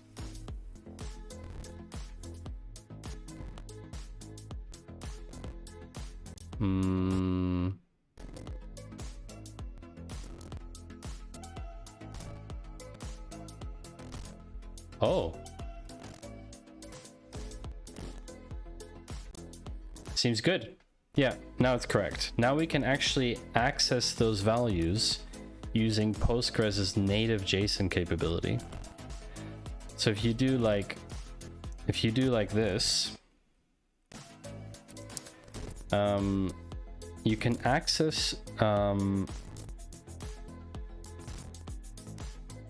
you can get an array element as text.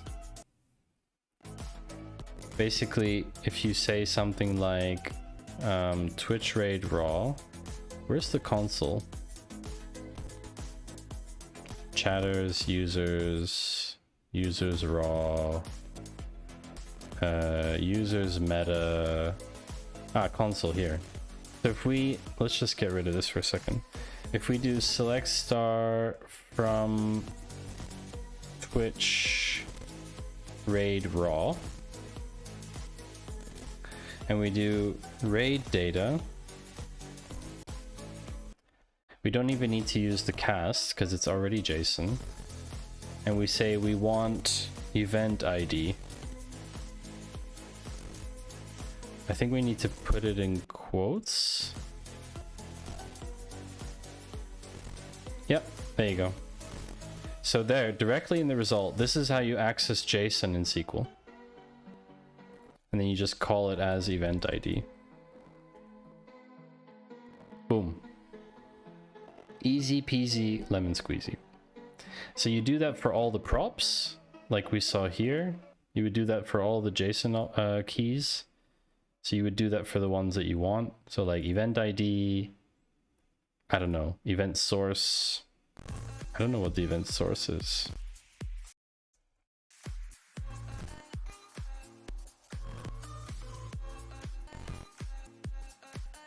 Event sub, aha. Now the event data is nested. So we need to do RAID data, event data, then you see here viewers,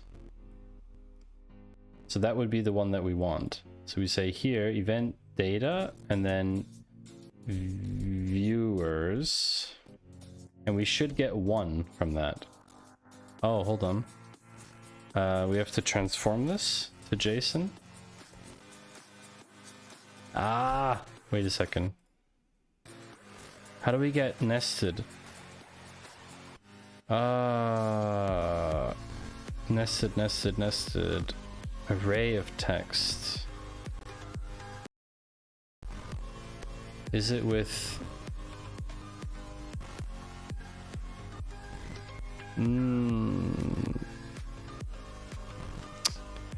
what happens when you have a nested object? Nested object, see Postgres. I can never remember the syntax because I don't use it so often.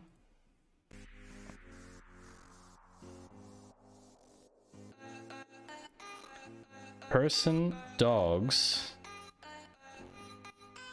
Ah.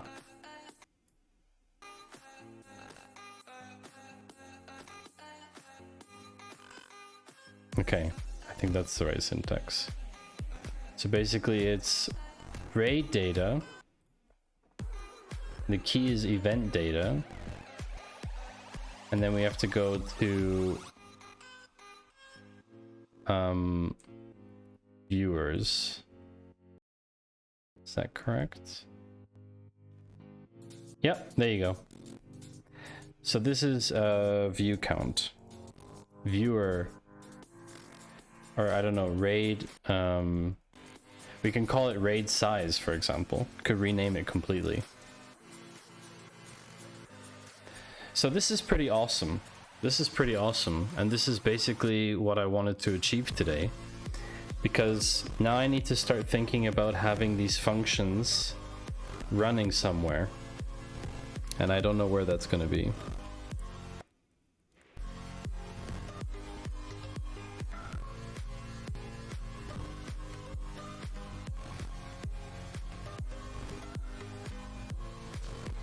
Basically, all of the stuff from my app needs to always be computed in the background. All of this stuff needs to be running in the background all the time. And when someone opens the front-end app, all it does is goes and gets the data that's currently available. The front-end app is actually pretty dumb. It doesn't really do much. You can filter, you can see stuff, you can see different visualizations and stuff, but ultimately the stuff in the back is just continuous. Maybe you should check out RxJS. It's really nice for continuous stuff. Wasn't Prime talking about RxJS at one point? I mean, essentially, observables. Reactive extensions library. I mean, the other option is to write stuff and just put it into Google Cloud Functions. Why does the backend always have to be going? Because it monitors the data. It basically monitors the data constantly. So if you imagine from an architectural point of view, I'm currently streaming,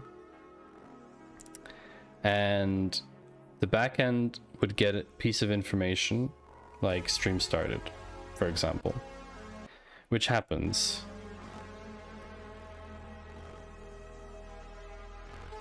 So for example, if someone redeems a channel point now, it will say this is something else than this is not a raid. It will say something else that isn't a raid. And it will write the chatters anyway, I guess. Yeah, here. Something else that isn't a raid, right? In the background, whenever the stream is running, or not even when the stream is not running, we could be getting chatters every 2 minutes. Now, of course, it doesn't make sense to get chatters when someone isn't streaming, so there will be a division. It's a good question, Alan. There will be a division of stuff that runs when the stream is running, and there will be stuff that is running when the stream isn't running. But essentially, if Tau is running in the background, then you're getting things like follows and things like that even when you're not streaming, which is usually sufficient. We might run every 12 to 14 hours, we might run something to compute some metrics or something like that, or even hourly. But generally speaking, when someone is streaming, we want to be getting certain data in intervals of 2 minutes. For example, all the chatters. And we want to be writing that into our database. I want to be writing that into here, into Twitch chatters. And basically that's being written all the time. And when something happens, whatever it is, so in the case of a raid, we're building our first feature called raid decay. So when a raid happens, I can show you what happens. I can test one. There's a raid event that gets detected. The raid data would get written into Twitch raid raw. What gets written from that raid is the raid event. Now I know that Finite is logging that as well, so technically we don't need to log all of it, but I need to get the number of viewers that came in with the raid. So you see here, I would get, for example, the number of viewers. 1 second, where's the thing we did? So you see here, this was 69 viewers that came in with this raid. I'm just going to do one thing here. I'm going to call this raid ID, and it's going to be just event ID.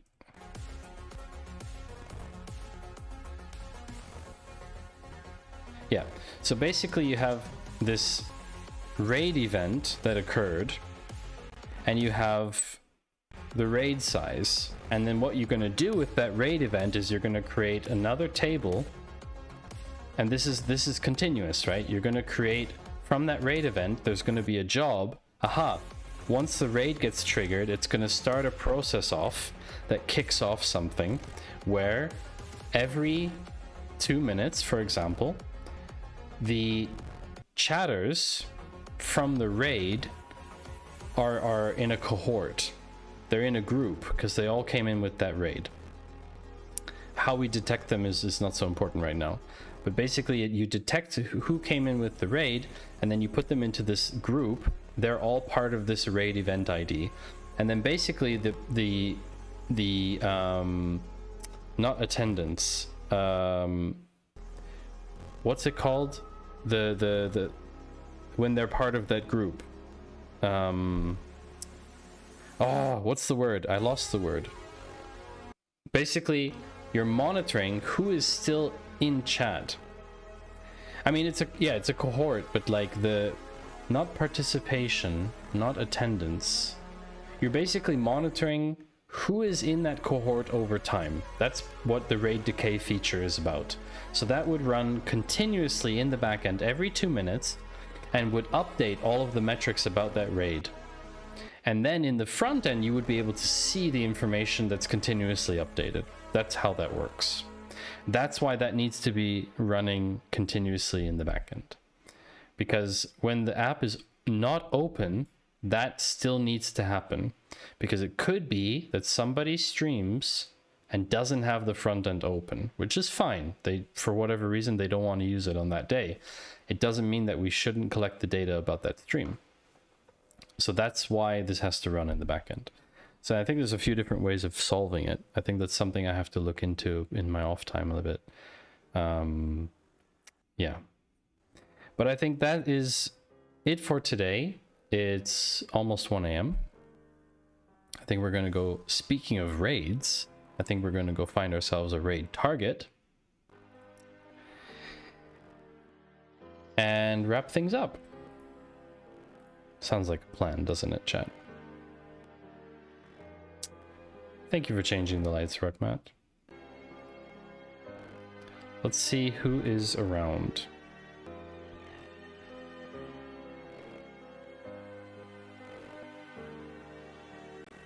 Background dark.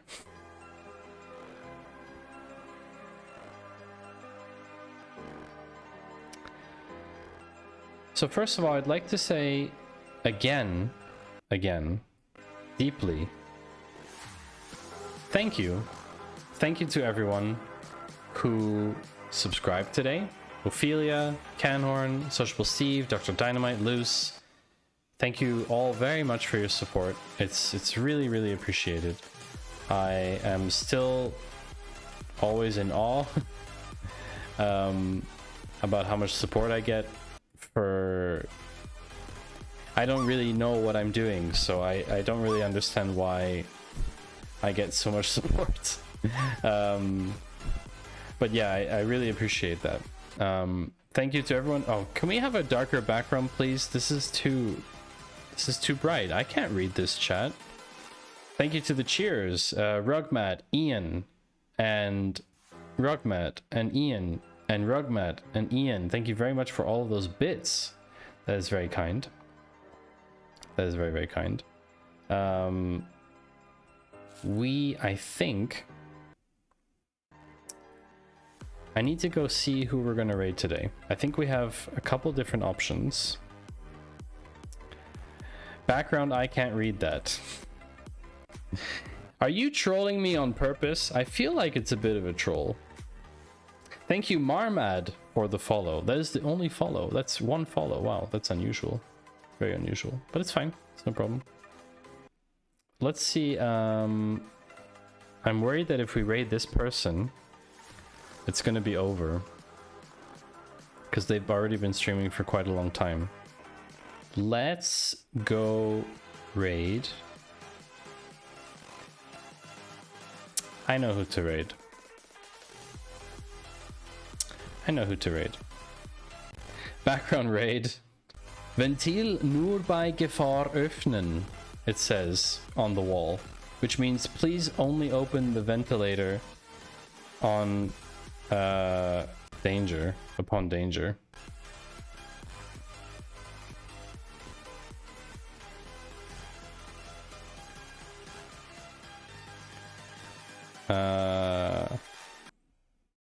Okay. So cool, yeah, nice. Space danger. This is, yeah. I'm gonna have to stop the music in a second. But thank you everybody for the stream. Background Maddie? This is Maddie? What kind of background is this? That's very strange. That's very strange. So we are going to go raid Chow. We're going to go raid Chow. It's his birthday. So we should definitely show some nice support for Chow. Because after all, it's a birthday stream. And he is publishing his first mobile app in React Native. So that's really cool. So let's show a lot of support to Chow And we will see each other on Monday, hopefully. Yeah? Chat? Okay. Uh-oh. Wait a second. Oh no! Chow's heading off. No. We can't do that. Cancel. We can't do that. We can't do that. Fallback option. Fallback option. We need to go. I used an unraid command. Fallback option. Because Chow is heading off. I don't want to send you to a stream where it's ending. Okay. I'm gonna raid Dan. Dan the man. Please tell Dan that pixelating your screen is no longer safe. That someone can unpixelate it for you. And I will see you all after the weekend, hopefully on Monday. Take care, enjoy your weekend, and bye-bye.